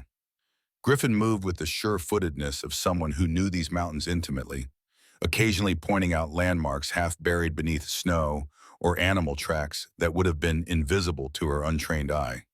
When they reached the ridge, the view stole what little breath the climb had left her, miles of untouched white rolling toward distant peaks, the world made new and innocent beneath its snowy blanket. "This is why you stay," Vivian said, understanding flooding her. "Not just to hide, but for this." Griffin's expression softened as he gazed across the vista. There's healing in this solitude, or there was until his body suddenly tensed, posture shifting from relaxed to alert in an instant. Vivian followed his gaze to the tree line below, where a lone horseman had emerged from the forest. Even at a distance, the rider's bearing spoke of authority, straight-backed in the saddle, his horse moving with deliberate pace through the deep snow. "Blackwood," Griffin said, the name carrying a weight of history and wariness. "Who is he?" Vivian asked, noting how Griffin had subtly positioned himself between her and the approaching rider. "A man who believes everything and everyone has a price," Griffin replied, his voice hardening, "and he doesn't accept refusal gracefully." As the rider drew closer, Vivian could make out more details. An expensive fur-lined coat, silver-streaked dark hair beneath a wide-brimmed hat, the confident posture of someone accustomed to deference. He directed his mount toward them with unhurried purpose, as if their meeting was expected rather than chance. "Sullivan," the man called, voice carrying clearly in the still air. "What a pleasant surprise to find you entertaining guests in this weather." Griffin's greeting was curt. "Douglas, you're a long way from Pine Ridge." The man reined in his horse several yards away, studying Vivian with undisguised interest. His smile was practiced, revealing nothing while assessing everything. "Indeed I am. Business at the Northside Mines brought me this way. Thought I'd check on our mutual interests while passing through." His gaze remained on Vivian, expectant. The tension was palpable. Vivian straightened her spine, drawing on years of maintaining composure in chaotic field hospitals. "Vivian Wright," she offered when the silence stretched uncomfortably. "Mr. Sullivan offered shelter when I was stranded at the station during the storm." "Douglas Blackwood," he replied with a slight bow of his head. "Town councilman and chairman of Pine Ridge Banking and Mining." Each title was delivered with practiced ease. "Right, you say? Any relation to Charlotte Adams?" The question caught Vivian off guard. "My sister," she confirmed, wariness growing. "Ah." Blackwood's expression shifted to one of practiced sympathy that didn't reach his eyes. "My sincere condolences on your loss. Charlotte was a valued member of our community. Her bookshop is sorely missed." Something in his tone rang false, the polished regret of a man performing grief rather than experiencing it. Vivian had seen enough genuine grief to recognize its absence. Griffin shifted slightly. "Mr. Blackwood sits on the medical licensing board for the territory," he explained, his meaning clear to Vivian, though his tone remained neutral. "He takes a particular interest in health matters." Indeed I do, Blackwood agreed pleasantly, though his eyes had hardened. The welfare of our citizens is my foremost concern. He addressed Vivian directly. I understand you were a nurse during the war, Mrs. Wright. Such experience is invaluable in frontier communities like ours. We have a regrettable shortage of qualified medical personnel. I'm no longer practicing, Vivian replied carefully, sensing undercurrents she didn't fully understand. A pity, Blackwood said, particularly when certain residents refuse to utilize their talents officially. His gaze flickered meaningfully to Griffin, preferring instead to practice medicine without proper oversight. The accusation hung in the air, unmistakable despite its indirect delivery. Vivian felt Griffin tense beside her. I don't practice medicine, Griffin stated flatly. I occasionally offer folk remedies to friends, nothing requiring a license. Blackwood's smile remained fixed, his eyes cold. Of course. Though I understand young Clara Reed has been staying with you. Another folk remedy recipient, I presume. Griffin's expression remained impassive, but Vivian sensed the effort it cost him. Clara is a friend's daughter who needed shelter from the storm. Nothing more. Naturally, Blackwood replied, his tone suggesting he believed otherwise. He turned his attention back to Vivian. Mrs. Wright, when you've concluded your unexpected stay here, I hope you'll consider visiting Pine Ridge properly. As Charlotte's sister, you'd be most welcome. I'd be pleased to introduce you to our little community. That's very kind, Vivian replied noncommittally, increasingly certain that nothing about Douglas Blackwood was kind. Not at all, he tipped his hat. Sullivan, I'll be checking in at Harrison's place before returning to town. I understand he's been unwell recently. Give them my regards to Clara. The implication was clear. Blackwood knew exactly who was in Griffin's cabin and why. As he turned his horse to leave, he added over his shoulder, Oh, and Sullivan? That matter we discussed about the northern property line? My offer still stands. Think about it. Land disputes can be so troublesome in winter. They watched in silence as Blackwood rode away, his straight-backed figure gradually disappearing among the trees. That was no chance encounter, Vivian observed once the man was out of earshot. Griffin's face was grim.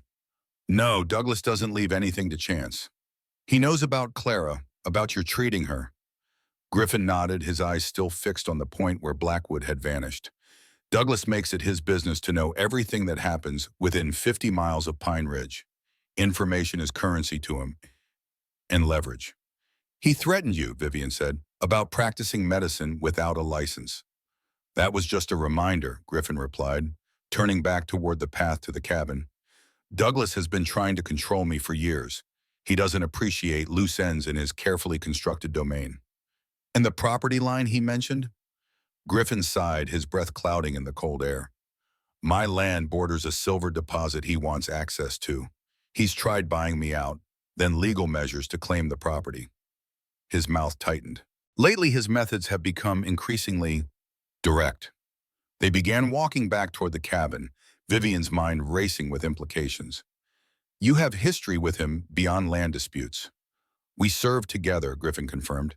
Douglas was a colonel assigned to oversee medical personnel after Gettysburg. That's when our paths first crossed. And now he's here, building an empire in the middle of nowhere. The war created opportunities for men like Douglas, Griffin said, bitterness edging his voice. He was clever enough to buy land here when it was worthless. Then silver was discovered. He kicked at the snow. Now he owns half the town and most of the businesses. People who oppose him tend to find themselves in unexpected financial difficulty. Including you?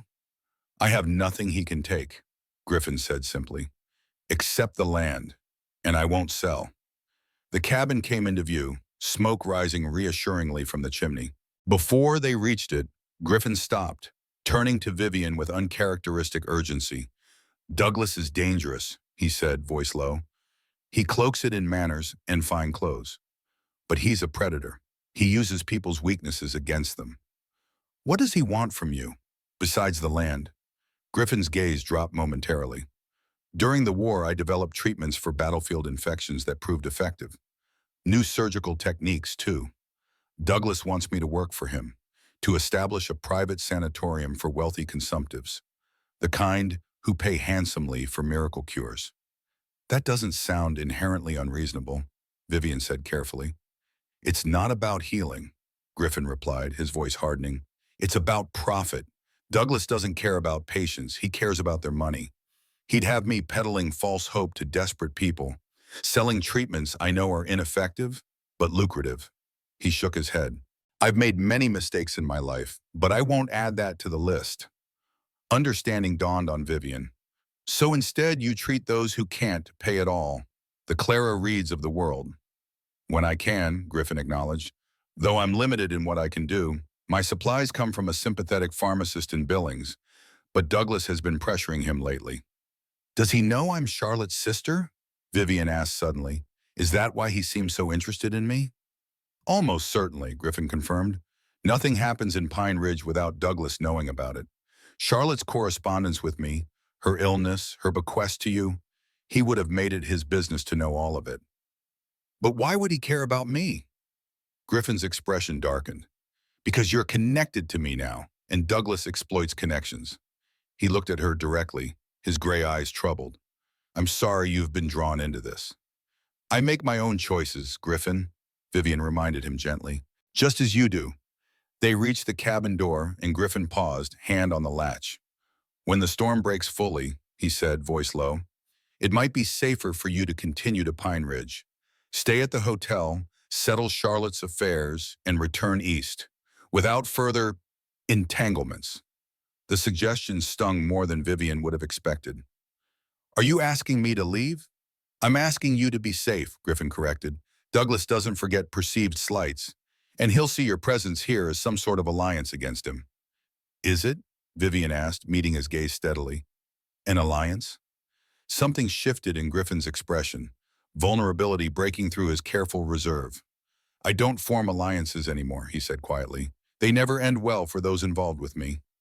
Before Vivian could respond, the cabin door swung open, revealing Clara wrapped in a blanket, her face flushed with more than fever. You need to come inside, she said urgently, both of you. I heard something while you were gone. Clara had heard riders passing near the cabin while Griffin and Vivian were outside.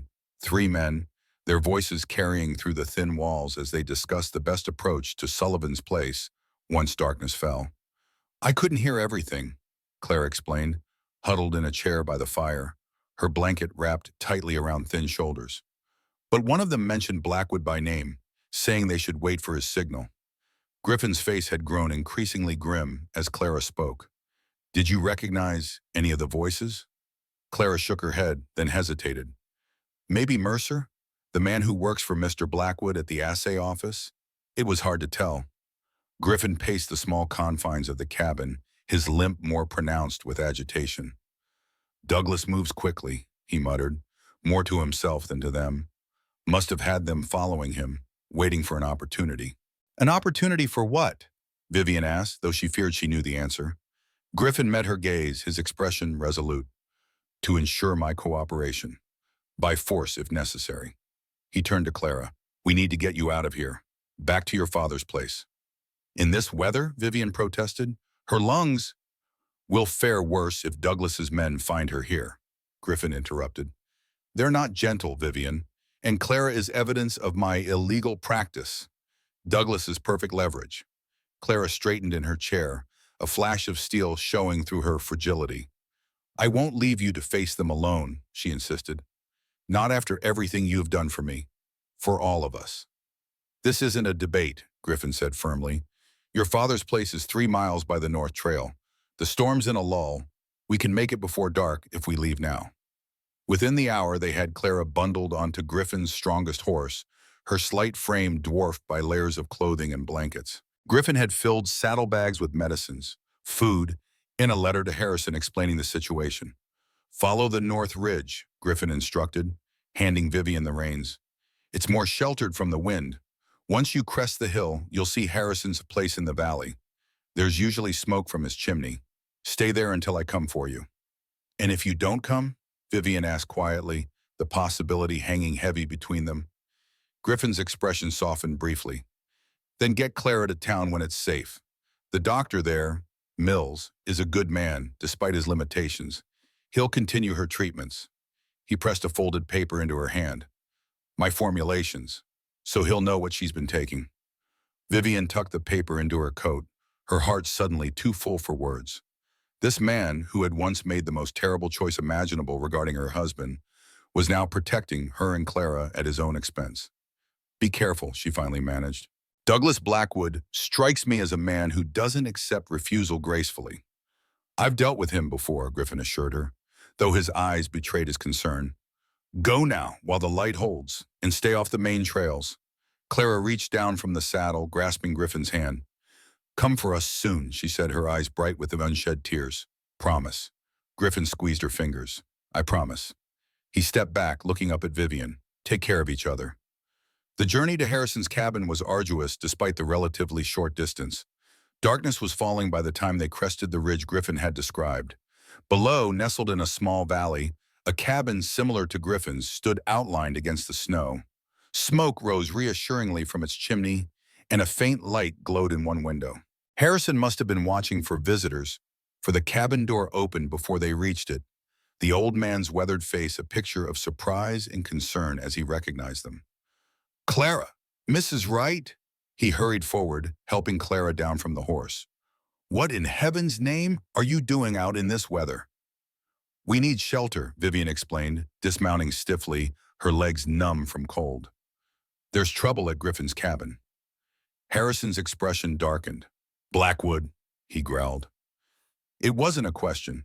Inside the cabin, which was smaller than Griffin's but similarly constructed, Harrison helped settle Clara into a bed near the fire while Vivian prepared the medicines that Griffin had sent.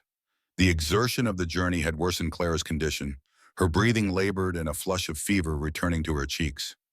Griffin sent a letter, Vivian said, handing the sealed paper to Harrison once Clara was resting comfortably. The old man read it quickly, his lined face growing increasingly troubled. When he finished, he folded the paper carefully and tucked it into his shirt pocket. Damn fool, he muttered, though there was more concern than anger in his tone. Should have come with you.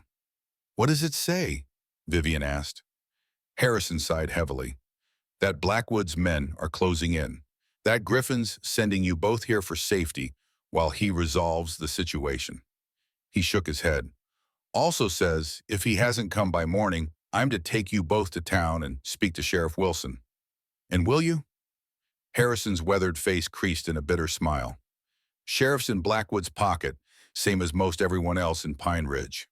We'd be more likely to end up in jail than get help. He moved to the window, peering out at the gathering darkness. No, if Sullivan doesn't show by first light, I'll take matters into my own hands. Vivian sensed there was history between Harrison and Blackwood, something personal that went beyond the general resentment many locals might feel toward a powerful outsider. You've had dealings with Blackwood before, she observed. Harrison turned from the window, his expression grim. You could say that. Man tried to force me off my land 3 years back. Said he needed it for a watershed protection project. The old man spat into the fire. Watershed, my eye. He'd found silver traces in the creek bed and wanted it all for himself. What happened? Griffin happened, Harrison said simply. Stood with me when no one else would. Used his savings to help me pay off the bank loan Blackwood had suddenly called due. His voice softened. Man's got nothing but that cabin and a few acres, but he gave half of what he had to keep a cranky old fool and his sick daughter from becoming homeless. Vivian absorbed this new information about Griffin, her respect for him deepening. And Blackwood never forgave either of you. Blackwood doesn't forgive, Harrison confirmed. He calculates every slight, every defiance. It's all tallied up for future collection. He glanced toward the bed where Clara rested. My girl there is just collateral damage to him, a way to pressure Griffin. Pressure him to do what, exactly? Harrison hesitated, as if weighing how much to reveal. Griffin hasn't told you?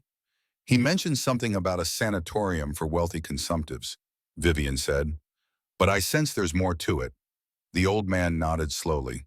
During the war, Griffin developed medicines, painkillers mostly, that worked better than anything the army had. Helped men who were suffering terribly. He lowered his voice. Blackwood wants those formulations. Not to help folks, mind you, but to sell. There's a fortune to be made in pain relief, especially the kind that, well, that makes a person forget their troubles entirely. Understanding dawned on Vivian. Morphine derivatives, she said softly. She'd seen the devastation such medicines could cause when misused, soldiers becoming dependent, their lives unraveling as they sought increasing doses to dull physical and emotional pain. Griffin refuses to share the formulations, she guessed. Outright refuses, Harrison confirmed. Says they are too dangerous in the wrong hands, too easy to abuse. He shook his head admiringly. Man could be rich as Croesus if he wanted, but he'd rather live in a cabin in the middle of nowhere than profit from others' suffering. As midnight approached, Clara finally fell into a more natural sleep, her breathing still labored but less desperate. Vivian sat beside her, gently stroking her damp hair from her forehead. You should rest too, Harrison said, bringing Vivian a cup of coffee. Been a long day. Vivian accepted the cup gratefully, the warmth seeping into her cold, numbed fingers. I'll rest when Griffin arrives, she said, surprising herself with the certainty in her voice. Harrison studied her thoughtfully. Known him less than a week, and already you speak of him like... Like what? Vivian prompted when he didn't finish. Like someone worth waiting for, the old man said softly. It's been a long time since anyone looked at Griffin Sullivan that way. Vivian felt heat rise to her cheeks, not from embarrassment, but from a simple truth of Harrison's observation. Despite everything, or perhaps because of everything, Griffin had become important to her in a way she hadn't thought possible after Nathaniel's death. He saved my life, she said simply, and in ways beyond the obvious. We all made difficult decisions during the war, Vivian said quietly. Choices that haunt us still. Harrison nodded, understanding in his rheumy eyes.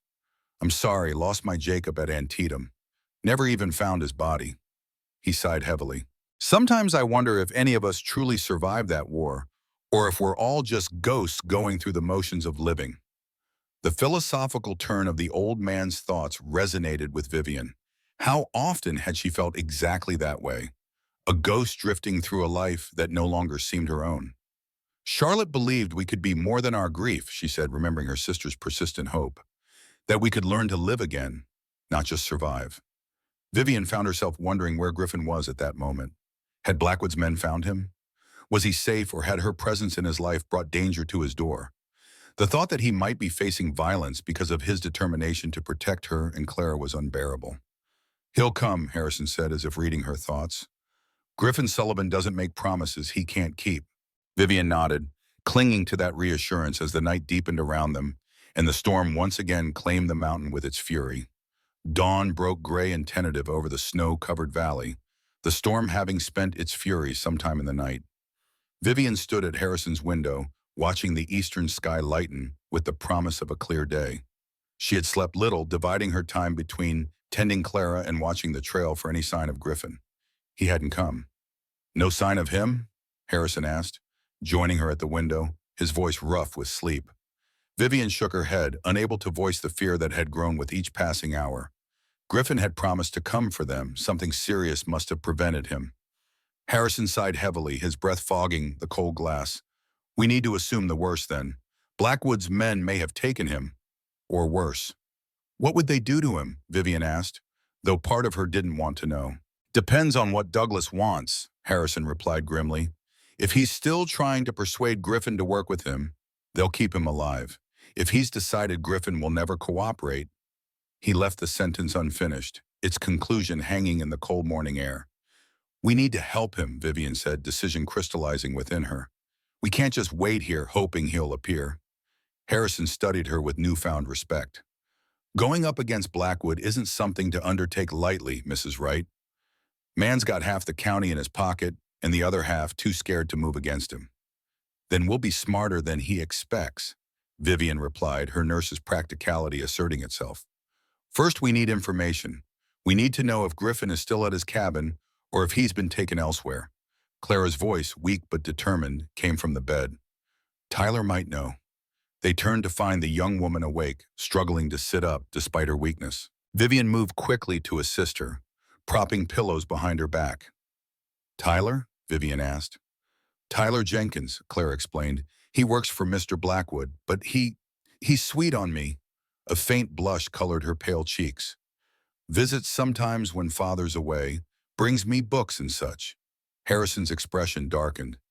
You never told me about any caller named Tyler. Because you'd have run him off with your shotgun, Clara replied with an unexpected spirit. He's not like the others who work for Blackwood. He's kind. And you think he'd help us? Vivian asked, steering the conversation away from Harrison's evident displeasure. Clara nodded. Tyler doesn't agree with everything Mr. Blackwood does. He's only working for him to pay off his father's debts. She glanced at her father. He's supposed to check on me today. Left a note last week saying he'd come by regardless of the weather. A knock at the door interrupted her, making them all start.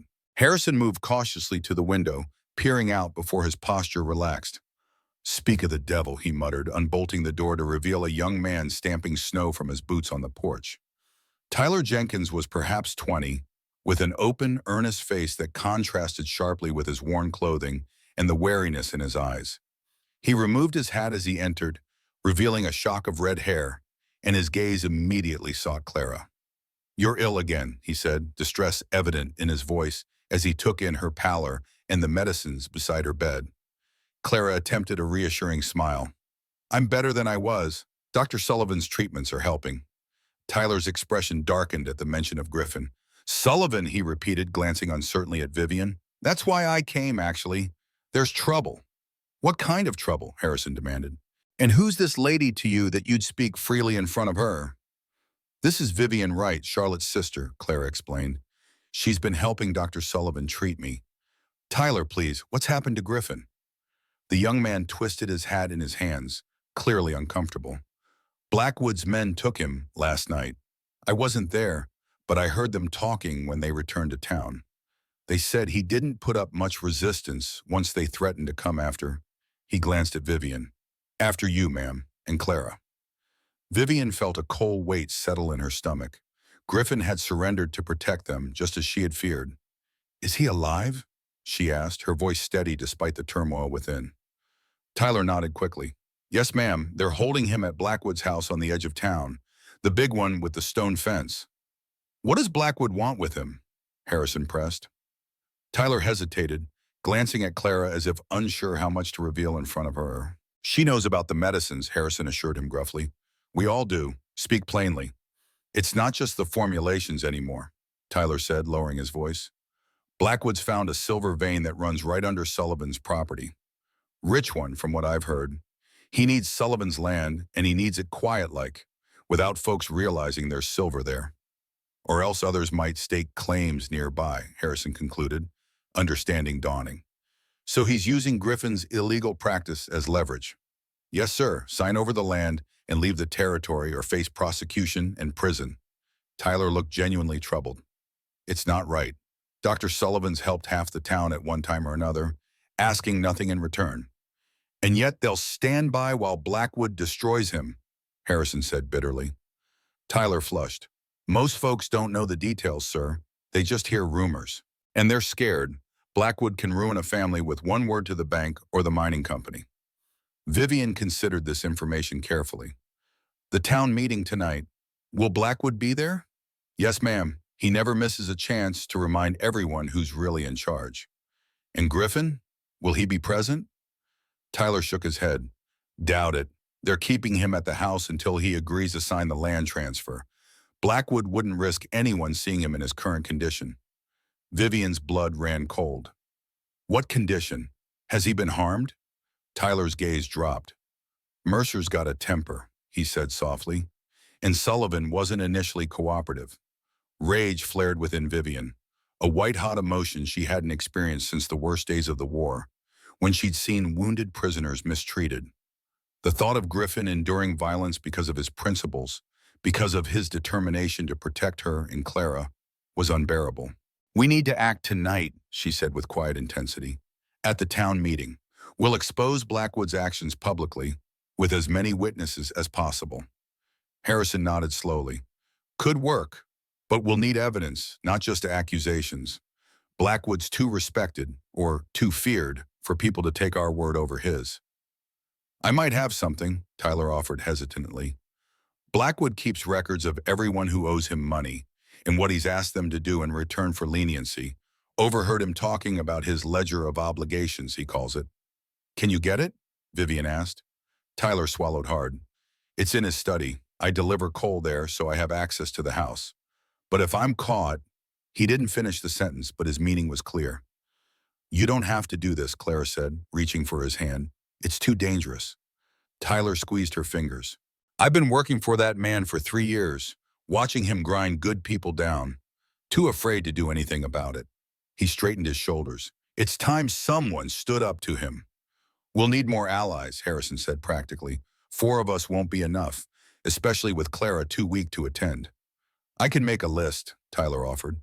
People Dr. Sullivan has helped. People with grievances against Blackwood. If even half of them are willing to stand with us. It would be enough to make the sheriff think twice about whose side he's on, Harrison finished.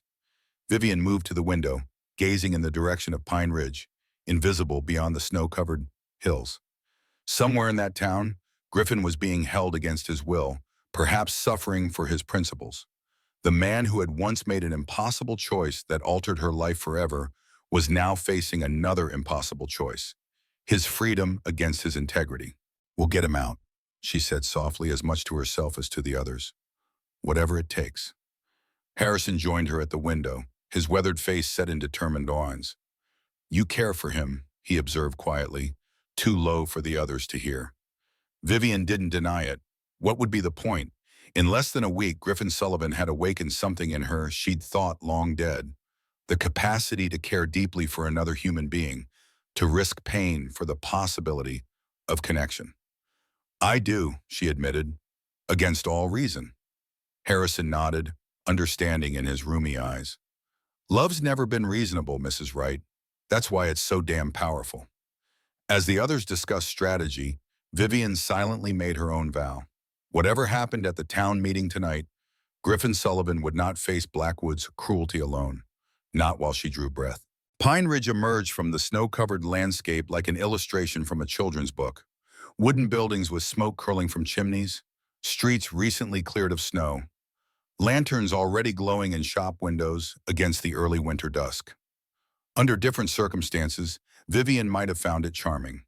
Now she saw only a place of danger, of hidden currents and unspoken threats. Harrison had insisted on bringing her to town before the meeting, despite her protests that Clara shouldn't be left alone. Mrs. Jacobson's with her, he'd assured Vivian, referring to a neighboring widow who had arrived mid-afternoon, and you need to see Charlotte's place. Get your bearings before tonight. They traveled by sleigh, the only practical transportation through the deep snow, Harrison handling the reins with the skill of long practice. Now, as they passed beneath a wooden arch announcing Pine Ridge, founded 1861, Vivian felt a strange combination of dread and determination. Charlotte's shop and living quarters are just off the main street, Harrison explained, guiding the sleigh past curious onlookers. The building belongs to you now, according to her will. Blackwood's been trying to buy it since she passed. Why would he want a small bookshop? Vivian asked. Harrison's expression was grim. Location, it sits at the corner of Main and River Streets, prime spot for whatever grand establishment Blackwood's planning next. Bank expansion, most likely. They turned onto a narrower side street, stopping before a modest two-story building with large front windows. A faded sign reading Adams Books and Notions hung above the door. Inside, the shop was exactly as Charlotte must have left it. Shelves of books carefully arranged, a small counter with a ledger still open, a comfortable reading area with chairs grouped around a now cold stove. The air smelled of paper, leather binding, and faintly of the lavender sachets Charlotte had always favored. Her living quarters are upstairs, Harrison said softly, respecting her grief. Everything's as she left it. As they left the shop, Harrison locking it carefully behind them, a cultured voice called out from across the street. Mrs. Wright, I presume. What a pleasure to see you in town at last. Douglas Blackwood approached, impeccably dressed in a fine wool coat, his silver-streaked hair neatly combed beneath an expensive hat. He moved with the confidence of a man accustomed to deference, extending a gloved hand to Vivian. Mr. Blackwood, she acknowledged, accepting his handshake briefly. How did you know who I was? My dear, everyone knows Charlotte Adams' sister has arrived, he replied with a practiced smile. Pine Ridge is a small community. News travels quickly. He nodded to Harrison. Reed, surprised to see you in town. How is young Clara faring? Well enough, Harrison replied curtly. No thanks to your interest in her welfare. If the barb landed, Blackwood gave no indication. His attention remained fixed on Vivian. I was so sorry to hear of your unfortunate stranding at the station. Sullivan's cabin must have been quite primitive compared to the comforts you're accustomed to in Philadelphia. The implication was clear. He knew exactly where she'd been and with whom. Vivian maintained a neutral expression, years of dealing with difficult surgeons serving her well. Mr. Sullivan was most hospitable, she replied evenly. His cabin was quite comfortable. Indeed? Blackwood's smile didn't reach his eyes. How fortunate. Though I'm surprised he let you leave, given his reclusive nature. Actually, Vivian said, meeting his gaze directly, I'm here to complete some of Charlotte's unfinished business. Mr. Sullivan recommended I not delay any longer. Something calculated flashed in Blackwood's eyes. Assessment, recalibration. Very wise of him. And speaking of business, I'd be most interested in discussing the future of Charlotte's property when you've had time to settle in. The building has significant value despite its current state. I'll keep that in mind, Vivian replied noncommittally. Of course, of course. Blackwood tipped his hat. I look forward to seeing you both at the town meeting this evening. We have several important matters to discuss regarding Pine Ridge's future development. His gaze hardened almost imperceptibly. It's important that all citizens understand the direction our community is taking. With that barely veiled warning, he continued down the street, acknowledging greetings from townspeople with magnanimous nods. Man has the warmth of a rattlesnake, Harrison muttered once Blackwood was out of earshot, and about as much compassion. He's suspicious, Vivian observed, watching Blackwood's retreating figure. He knows we're planning something. Makes tonight even more important, Harrison replied grimly. Come on, we need to meet the others. They made their way to the town's small hotel where Tyler had arranged a private dining room for their makeshift coalition. As Harrison led her inside, Vivian was surprised to see nearly a dozen people already gathered. Men and women of various ages, their expressions a mixture of determination and anxiety. This is Mrs. Wright, Harrison announced without preamble. Charlotte's sister and a war nurse who's seen the likes of Douglas Blackwood before. The group studied her with open curiosity. A middle-aged woman with a practical bun and capable hands stepped forward first. Sarah Jacobson, she introduced herself. My Johnny would have died of fever last winter if not for Dr. Sullivan's medicines. Blackwood's pet doctor had given up on him. Her mouth set in a determined line. I won't stand by while Sullivan suffers for helping us. One by one, the others introduced themselves. A blacksmith whose mortgage Blackwood had manipulated, a teacher whose brother had been driven from town after opposing a mining expansion, a shopkeeper whose goods mysteriously disappeared when he refused to sell his building. Each had a grievance against Blackwood, and each owed Griffin some debt of gratitude. Tyler said you have a plan, the blacksmith, a barrel-chested man named Thomas Miller, said to Vivian, something to force Blackwood's hand publicly. We do, Vivian confirmed, heartened by the unexpected number of allies. But it depends on evidence, proof of Blackwood's manipulation and threats. All eyes turned to Tyler, who had slipped in during the introductions. The young man looked pale but determined as he withdrew a small leather-bound ledger from inside his coat. I got it, he said simply. Blackwood's record of obligations, just as I thought. Names, debts, and what he's required in exchange for leniency. He passed the book to Vivian. It's all there, including his plans for Dr. Sullivan's land. Vivian opened the ledger, her stomach tightening at the meticulous records. Blackwood had documented everything. Property acquisitions, personal debts, political favors, even blackmail. The casual notation beside Griffin's name. Land transfer to be completed by week's end. Subject uncooperative, but leverage obtained through right woman and Reed girl. Sent a chill through her.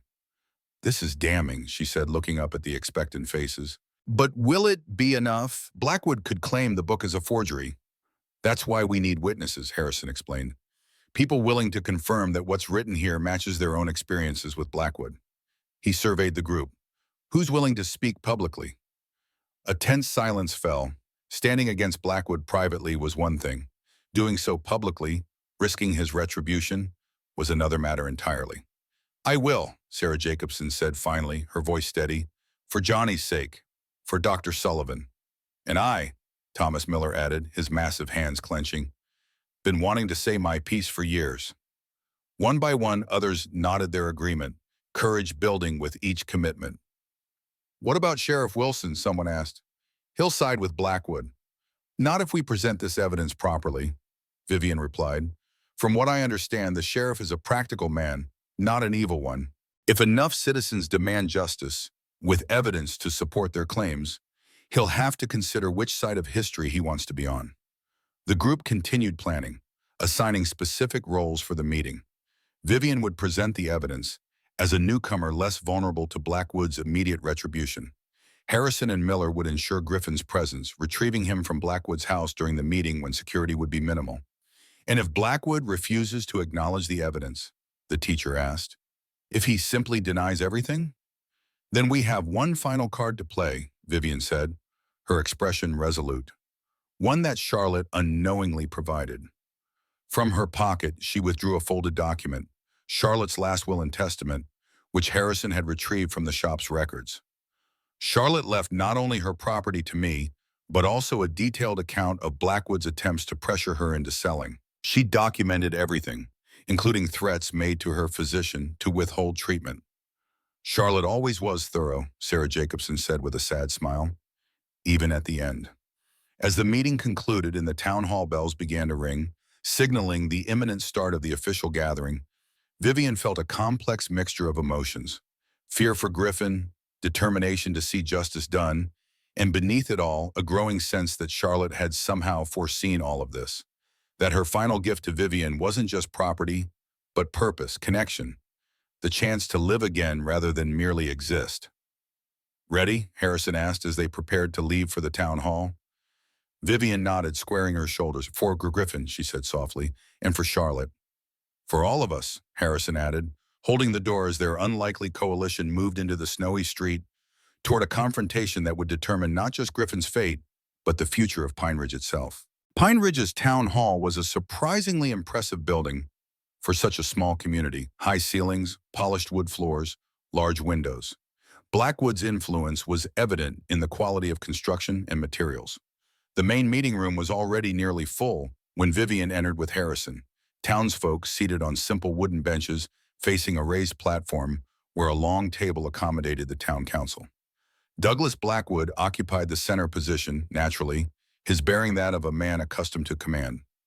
On one side sat Sheriff Wilson, a weather-beaten man with a perpetually wary expression, and on the other a collection of local officials who seemed to take their cue from Blackwood's every gesture. Vivian and Harrison took seats near the back, while their allies dispersed throughout the crowd as planned.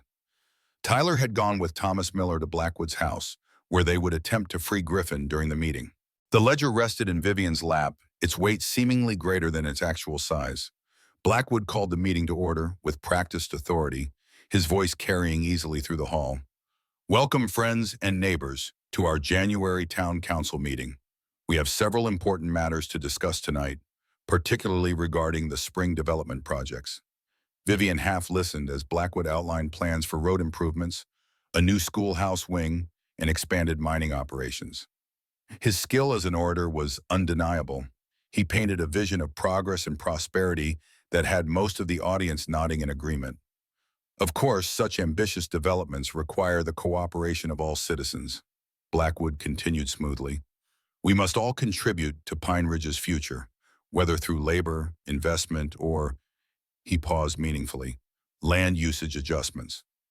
Harrison tensed beside Vivian, recognizing the veiled reference to forced property transfers.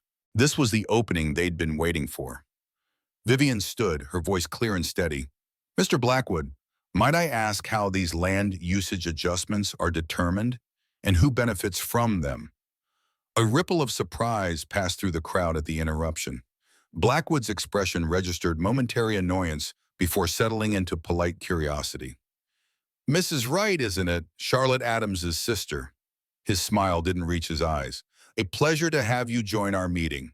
As to your question, land usage is determined by the town council based on the greater good of the community. The greater good, Vivian repeated thoughtfully. And who determines what that is? You, Mr. Blackwood? Murmurs spread through the audience. Blackwood's smile tightened almost imperceptibly. The council votes on all major decisions, Mrs. Wright. This is a democratic process. Is it? Vivian took a step forward. Or is it a process controlled by one man through intimidation, financial manipulation, and outright threats? The murmurs grew louder. Sheriff Wilson straightened in his chair, suddenly alert. These are serious accusations, Mrs. Wright, Blackwood said, his voice hardening, particularly coming from someone who has been in our community for less than a week. They are serious, Vivian agreed, opening the ledger, and they are documented. By your own hand, Mr. Blackwood. She held up the book, and recognition flashed in Blackwood's eyes, quickly replaced by controlled fury. My private business records, he said smoothly. Stolen, it appears. Sheriff, I believe we have a theft to investigate. Sheriff Wilson half rose, but Vivian continued before he could speak. Before you act, Sheriff, I suggest you examine the contents of this ledger. It details not only business transactions, but coercion, blackmail, and conspiracy to deprive citizens of their rightful property.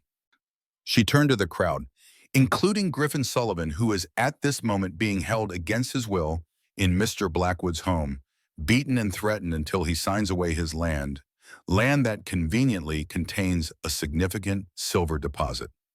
The hall erupted in shocked conversation. Blackwood slammed his hand on the table, calling for order. These are outrageous claims, he thundered. Dr. Sullivan surrendered his medical license years ago. He has been practicing illegally, endangering the lives of Pine Ridge citizens with unproven treatments. If he is facing legal consequences, they are of his own making. Is that so? Sarah Jacobson stood from her place in the middle of the hall. My son Johnny would be dead if not for Dr. Sullivan's unproven treatments. After your town physician, Dr. Mills, told me to prepare for his funeral. Thomas Miller's wife rose next. When my husband couldn't pay the suddenly increased mortgage on our smithy, a mortgage held by Mr. Blackwood's bank, Dr. Sullivan paid it himself, asking nothing in return. One by one, members of their coalition stood, each testifying to Griffin's generosity and Blackwood's manipulation. The mood in the hall shifted perceptibly, initial shock giving way to growing anger as the pattern became clear. Sheriff Wilson was now fully alert, his gaze moving between Blackwood and the increasingly restless crowd. Vivian seized the moment, approaching the council table and placing the open ledger before him. Sheriff, this ledger contains evidence of numerous illegal activities, she said firmly, including the current imprisonment and assault of Griffin Sullivan for refusing to surrender his property rights. Wilson hesitated, glancing at Blackwood, who maintained a facade of indignation despite the beads of sweat now visible on his forehead. This is absurd, Blackwood insisted.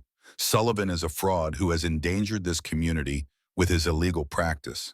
If he's facing consequences, they are legal and appropriate. The town hall doors burst open with dramatic timing. Thomas Miller entered, supporting a battered but upright Griffin Sullivan. Tyler followed, his expression a mixture of triumph and anxiety. A collective gasp rose from the crowd. Griffin's face was bruised, one eye swollen nearly shut, dried blood visible at the corner of his mouth. But his back was straight as Miller helped him down the center aisle toward the council table. Legal and appropriate, Mr. Blackwood? Vivian asked quietly, gesturing toward Griffin's injuries. Is this how justice is served in Pine Ridge? Sheriff Wilson stood abruptly, his hand moving to his gun belt. For a terrible moment, Vivian feared he would side with Blackwood despite the evidence. Instead, he turned to one of his deputies. Jones, secure Mr. Blackwood, he ordered gruffly. The rest of you, clear the hall. Council members remain seated. As the deputy approached Blackwood, the businessman's composure finally cracked. This is preposterous. I am the founder of this town. Without me, you'd all still be living in tents and lean-tos. Griffin had reached the front of the hall, his gaze finding Vivian's across the now chaotic room. Despite his injuries, his eyes held a warmth that made her heart contract. You shouldn't have come back for me, he said, when she reached his side, his voice rough from what might have been a blow to the throat. I made a promise to Charlotte, Vivian replied simply, supporting his weight as Miller stepped away. To find you. A ghost of a smile touched Griffin's split lip. and here I thought you'd come to settle her affairs." "I did," Vivian said softly, "but I'm beginning to think her affairs included you all along." Sheriff Wilson approached them, his expression unreadable. "Dr. Sullivan," he acknowledged with a nod. "Mrs. Wright, I'll need statements from both of you. And that ledger as evidence." "You're actually arresting Blackwood?" Griffin asked, surprise evident despite his injuries. Wilson's weathered face creased in what might have been embarrassment. "Law's the law. Should have remembered that sooner." He glanced toward where Blackwood was being restrained, still protesting his innocence. "Man's not as powerful as he thinks. Not when folks stand together against him." The sheriff moved away to restore order to the hall, leaving Vivian and Griffin in a small bubble of relative quiet amid the commotion. "How did you manage all this?" Griffin asked, gesturing to the scene around them. "In less than a day?" "Charlotte taught me more than I realized," Vivian replied, "about community, about standing up for what's right, even when it's frightening." She examined his injuries with a nurse's practiced eye. "We need to treat these wounds properly." "I've had worse," Griffin assured her, though he winced as he spoke. "That doesn't make these acceptable," Vivian countered gently. "Come, let's get you somewhere quiet. The rest can wait until morning." As they made their way slowly toward the exit, townspeople approached one by one to express concern for Griffin's condition, to thank him for past kindnesses, to apologize for not standing against Blackwood sooner. Each interaction seemed to straighten Griffin's posture slightly, as if the public acknowledgement of his worth was a balm more effective than any medicine. As Harrison helped them into the sleigh, Vivian caught a glimpse of Douglas Blackwood being led from the town hall in handcuffs, his fine coat dusty, his dignified bearing replaced by barely controlled rage. Their eyes met briefly across the snowy street, hers steady, his burning with impotent fury. Then the moment passed, and Blackwood was guided toward the sheriff's office. "It's really over," Clara murmured, watching the scene with something like wonder from her place in the sleigh. "He can't hurt anyone anymore." "There will be a trial," Griffin cautioned, settling beside Vivian on the sleigh seat, "and Blackwood has connections beyond Pine Ridge. It's not over entirely." "But something has changed," Harrison observed, flicking the reins to set the horses in motion. "Folks standing together instead of letting fear keep them apart. That's not nothing." As the sleigh glided through the quiet streets, Vivian found herself acutely aware of Griffin beside her. His warmth, his solidity, the quiet strength that had endured Blackwood's cruelty rather than compromise his principles. In less than a week, this scarred, solitary man had become important to her in ways she couldn't fully articulate, even to herself. "Thank you," Griffin said softly, his words meant for her alone. "For coming back for me. For believing I was worth the risk." Vivian looked up at the stars, thinking of Charlotte, of Nathaniel, of all the ghosts that had accompanied her to this moment. Then she turned to Griffin, seeing not the past, but the possibility of a future. "Some risks," she said quietly, "are worth taking." Spring came slowly to the mountains, as if nature itself were reluctant to release winter's grip. But by late April, green had begun to reclaim the landscape. Tender shoots pushing through melting snow, buds swelling on tree branches, creeks running full and vigorous with snowmelt. The transformation of Pine Ridge had been equally gradual. Douglas Blackwood's arrest had initiated a cascade of changes. The exposure of corrupt officials, the renegotiation of predatory loans, the return of properties acquired through coercion. The territorial court had sentenced Blackwood to 5 years in prison for his crimes, a sentence that would have been longer without his connections in the territorial capital. Griffin's cabin, once isolated and fortress-like, had been expanded over the winter months. A proper surgery now stood adjacent to the main structure, with large windows to admit healing sunlight and shelves of medicines arranged with meticulous care. The memorial room remained, but its door now stood open, the wooden birds visible to all who entered. Not a shrine to guilt, but a testament to remembrance. Vivian stood on the newly built porch, watching the sunset paint the western sky in shades of gold and crimson. Inside, Griffin was concluding his examination of young Rebecca Miller, the blacksmith's daughter, who had developed a worrying cough the previous week. The treatment was proving effective, another small victory in Griffin's resumed practice. He had resisted at first, insisting he didn't deserve to reclaim the title of doctor. But the Territorial Medical Board, reviewing the circumstances of his license surrender, had disagreed. Griffin Sullivan had been officially reinstated in February, his name now displayed on a modest sign at the cabin's entrance. Dr. G. Sullivan, physician and surgeon. I received a letter from Philadelphia today, Vivian said as they stood together on the march after the Millers had departed. From the hospital board. Griffin turned to her, his expression carefully neutral. They've offered you your position back. It wasn't a question. They'd discussed this possibility during the long winter evenings, as Vivian had assisted in Griffin's practice, rediscovering her love of nursing without the constraints of rigid hospital protocols. They have, she confirmed, with an increase in salary and greater autonomy in patient care. Griffin nodded, his gaze returning to the sunset. It's a good offer. Philadelphia has much to recommend it. Culture, society, modern conveniences. All things notably absent in Pine Ridge, Vivian said with gentle humor. Indeed. Griffin's hands tightened slightly on the porch railing. Have you decided? Vivian studied his profile, the strong lines softened by the golden evening light, the scar less prominent now that she knew the man behind it so well. The months since Charlotte's death had transformed them both. Griffin had emerged from his self-imposed exile, reconnecting with the community he'd served in secret for so long. And Vivian had rediscovered purpose, joy, and most surprisingly, love. I have, she said simply. I'm staying.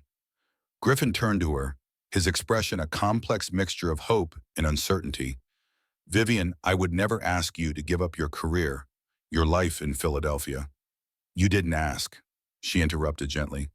I'm choosing. My life is here now. She gestured toward the cabin, the surgery, the mountain landscape. With our practice, with you. The word hung between them. Our practice. They had never formally discussed partnership, personal or professional, yet it had evolved naturally over the winter months. Griffin handling diagnosis and treatment, Vivian managing patient care and records. Together they had created something neither could have accomplished alone. Are you certain? Griffin asked, his voice low with an emotion she'd come to recognize as vulnerability. Pine Ridge is a small place with small horizons. My horizons expanded the moment I met you, Vivian replied honestly. When I came here, I was half alive, going through the motions of existence. Now, she smiled, feeling the truth of her words as she spoke them. Now I'm living again. Charlotte would be pleased. She would, Griffin agreed, reaching for Vivian's hand. His touch was warm, sure, the touch of a healer, but also of a man who had finally learned to reach out rather than withdraw. She orchestrated all of this, from beyond the grave. Charlotte always did enjoy the last word, Vivian said fondly. Griffin's fingers tightened around hers. I spent 5 years believing I didn't deserve happiness, he said quietly. That atonement meant isolation, punishment. And now? His eyes met hers, clear and direct. Now I believe that true atonement might be using whatever time I have left to heal rather than harm, to live fully in honor of those who can't. He hesitated, then added softly, to love if given the chance. The word, so simple yet so profound, hung in the evening air between them. They had never spoken of love directly, though it had grown steadily in the quiet moments of shared purpose, in the gradual melding of two wounded souls finding unexpected wholeness together. Vivian Wright, he said, his voice steady despite the vulnerability in his expression. I have no right to ask this of you. My past, my actions regarding Nathaniel are part of you? Vivian interrupted gently. Just as my own choices are part of me. We can't erase the past, Griffin, but we can choose our future. Something shifted in his expression. Hope overcoming doubt, possibility defeating fear. Then I ask you to share that future with me. As my partner, my wife, my heart's companion. His voice caught slightly. If you'll have me. Vivian's answer required no thought, no weighing of options. It rose from a certainty that had been growing since those first days in the snowbound cabin, when two damaged souls had recognized in each other the possibility of healing. I will, she said simply.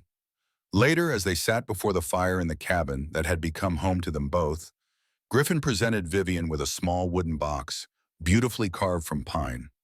I've been working on this for months, he admitted as she opened it, never quite certain I would find the courage to give it to you. Inside, nestled on a bed of soft cloth, lay two wooden birds, carved with Griffin's usual precision, but with a new element. These birds weren't solitary figures like those in the memorial room.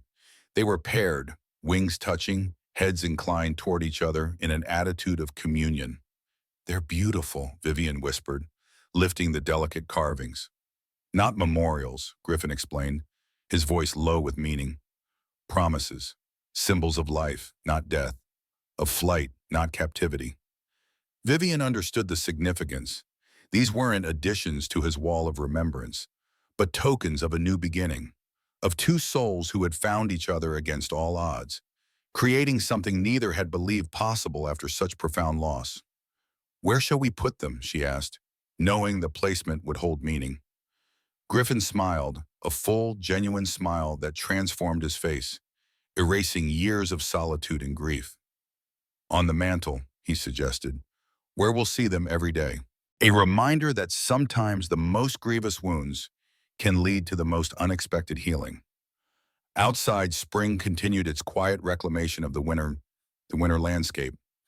Inside, two people who had once defined themselves by loss embraced the unexpected gift of new beginnings. Charlotte had set the journey in motion, but they had chosen to walk its path together, step by careful step, toward a future neither had imagined possible in their darkest days. The invisible wounds remained, scars that would never fully vanish. But they had transformed from sources of pain to markers of survival, testaments to the resilience of the human spirit and its capacity for renewal, even after the harshest winter. A year to the day after Blackwood's arrest, Pine Ridge held its first Founders Festival, not to commemorate the disgraced former councilman, but to celebrate the town's rebirth. Main Street was decorated with garlands of spring flowers, tables laden with food stretched along its length, and music filled the air. Vivian stood in the doorway of Charlotte's Books and Healing, watching the festivities with quiet satisfaction. She'd reopened the shop 3 months after settling in Pine Ridge, transforming the ground floor into a combination bookstore and apothecary. The books remained, Charlotte's careful curation too precious to dismantle, but now medicinal herbs and tinctures shared space with volumes of poetry and history. Twice weekly, Vivian held reading circles for the town's children, carrying on Charlotte's belief that stories were medicine for the soul. Quite a change from last year, Harrison Reed observed, joining her in the doorway. The old man looked years younger now, his posture straighter, his eyes clearer. Since Blackwood's removal, Harrison had taken on the role of town treasurer, his honesty and plain speaking exactly what Pine Ridge needed to rebuild trust in local governance. Indeed, Vivian agreed. How's Clara doing today? Harrison's face brightened at the mention of his daughter. Strong as ever, Dr. Mendelson from Denver says he's never seen someone recover so completely from a case that advanced. He glanced across the street to where Clara stood with Tyler Jenkins, their heads bent close in conversation. Though I suspect love is as powerful a medicine as any of Griffin's formulations. Tyler and Clara had announced their engagement the previous month, with a wedding planned for autumn. Tyler had used his knowledge of Blackwood's business dealings to help the sheriff unravel the full extent of the corruption, and now managed the newly established Pine Ridge Cooperative Bank, an institution owned by the townspeople themselves. Speaking of my husband, Vivian said, spotting Griffin making his way through the crowd. Children ran to him, tugging at his coat sleeves and calling his name with an easy familiarity that still sometimes startled Vivian. The transformation in Griffin over the past year had been remarkable.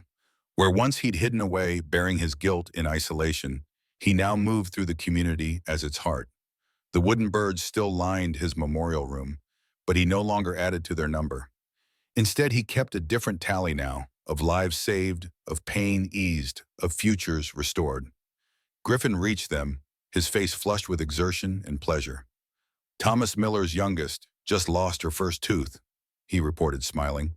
Apparently that warranted an emergency consultation with the doctor. Very serious business, Vivian agreed solemnly, though her eyes danced with amusement. Griffin turned to Harrison. Sarah Jacobson is looking for you, something about the music for the dancing later. As Harrison excused himself, Griffin took Vivian's hand, his expression growing more serious. I visited the cemetery this morning, he said quietly. Left flowers for Charlotte. Vivian nodded, a familiar bittersweet ache filling her chest. She would have loved today. She made it possible, Griffin said. All of it. He gestured to the thriving town around them, to the shop behind them, to the space between them that had once seemed uncrossable. Sometimes I think she saw more clearly from her sickbed than most see in a lifetime of perfect health. Vivian leaned into his side, drawing strength and giving it in return, the rhythm they'd perfected over the past year. I found something yesterday, she said, when I was reorganizing the storeroom upstairs. She led him inside the shop, up the narrow stairs to what had been Charlotte's living quarters and was now their town residence. From a drawer, she withdrew a small journal bound in faded blue leather. Charlotte's diary, she explained, her last one. She opened it to a page marked with a pressed flower, a mountain columbine, preserved between the pages. Read this, she said, pointing to an entry dated just 3 weeks before Charlotte's death. Griffin took the book carefully, his eyes moving over the delicate handwriting. Had another letter from Dr. S. today. I find myself wondering if he knows how much his correspondence has come to mean to me. Strange to feel such kinship with someone I've never met. Yet in his words, I recognize the same wounds Vivian carries.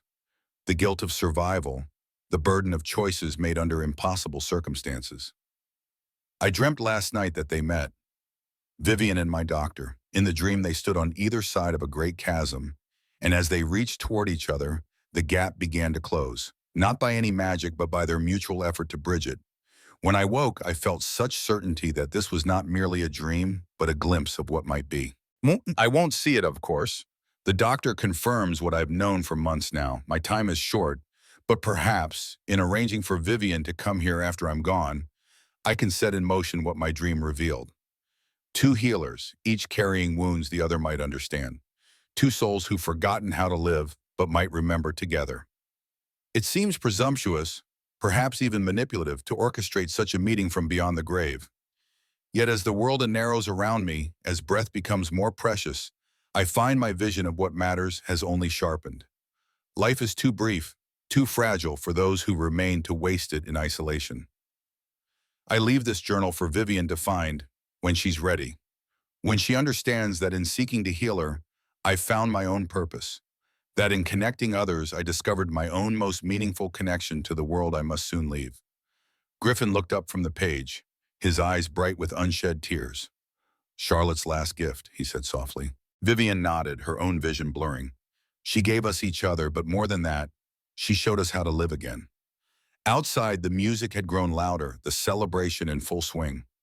Pine Ridge was no longer a town cowering under one man's shadow, but a community standing together in the light. And within its boundaries, those who had once defined themselves solely by loss had found a new definition in connection, in service, in love. Griffin returned the journal to Vivian and took her hand. "Shall we join the dance?" he asked, a smile crinkling the corners of his eyes. The eyes that had first drawn her attention on that snowy night that seemed both yesterday and a lifetime ago. "Yes," Vivian said, tucking Charlotte's journal safely away. "I believe we shall." Together they stepped out into the spring sunshine, leaving the door open behind them, not just to the shop, but to all the possibilities that lay ahead. The past remained, acknowledged and honored, but no longer a prison. The invisible wounds had become visible bridges, connecting them to each other and to a future neither had dared to imagine in their darkest days.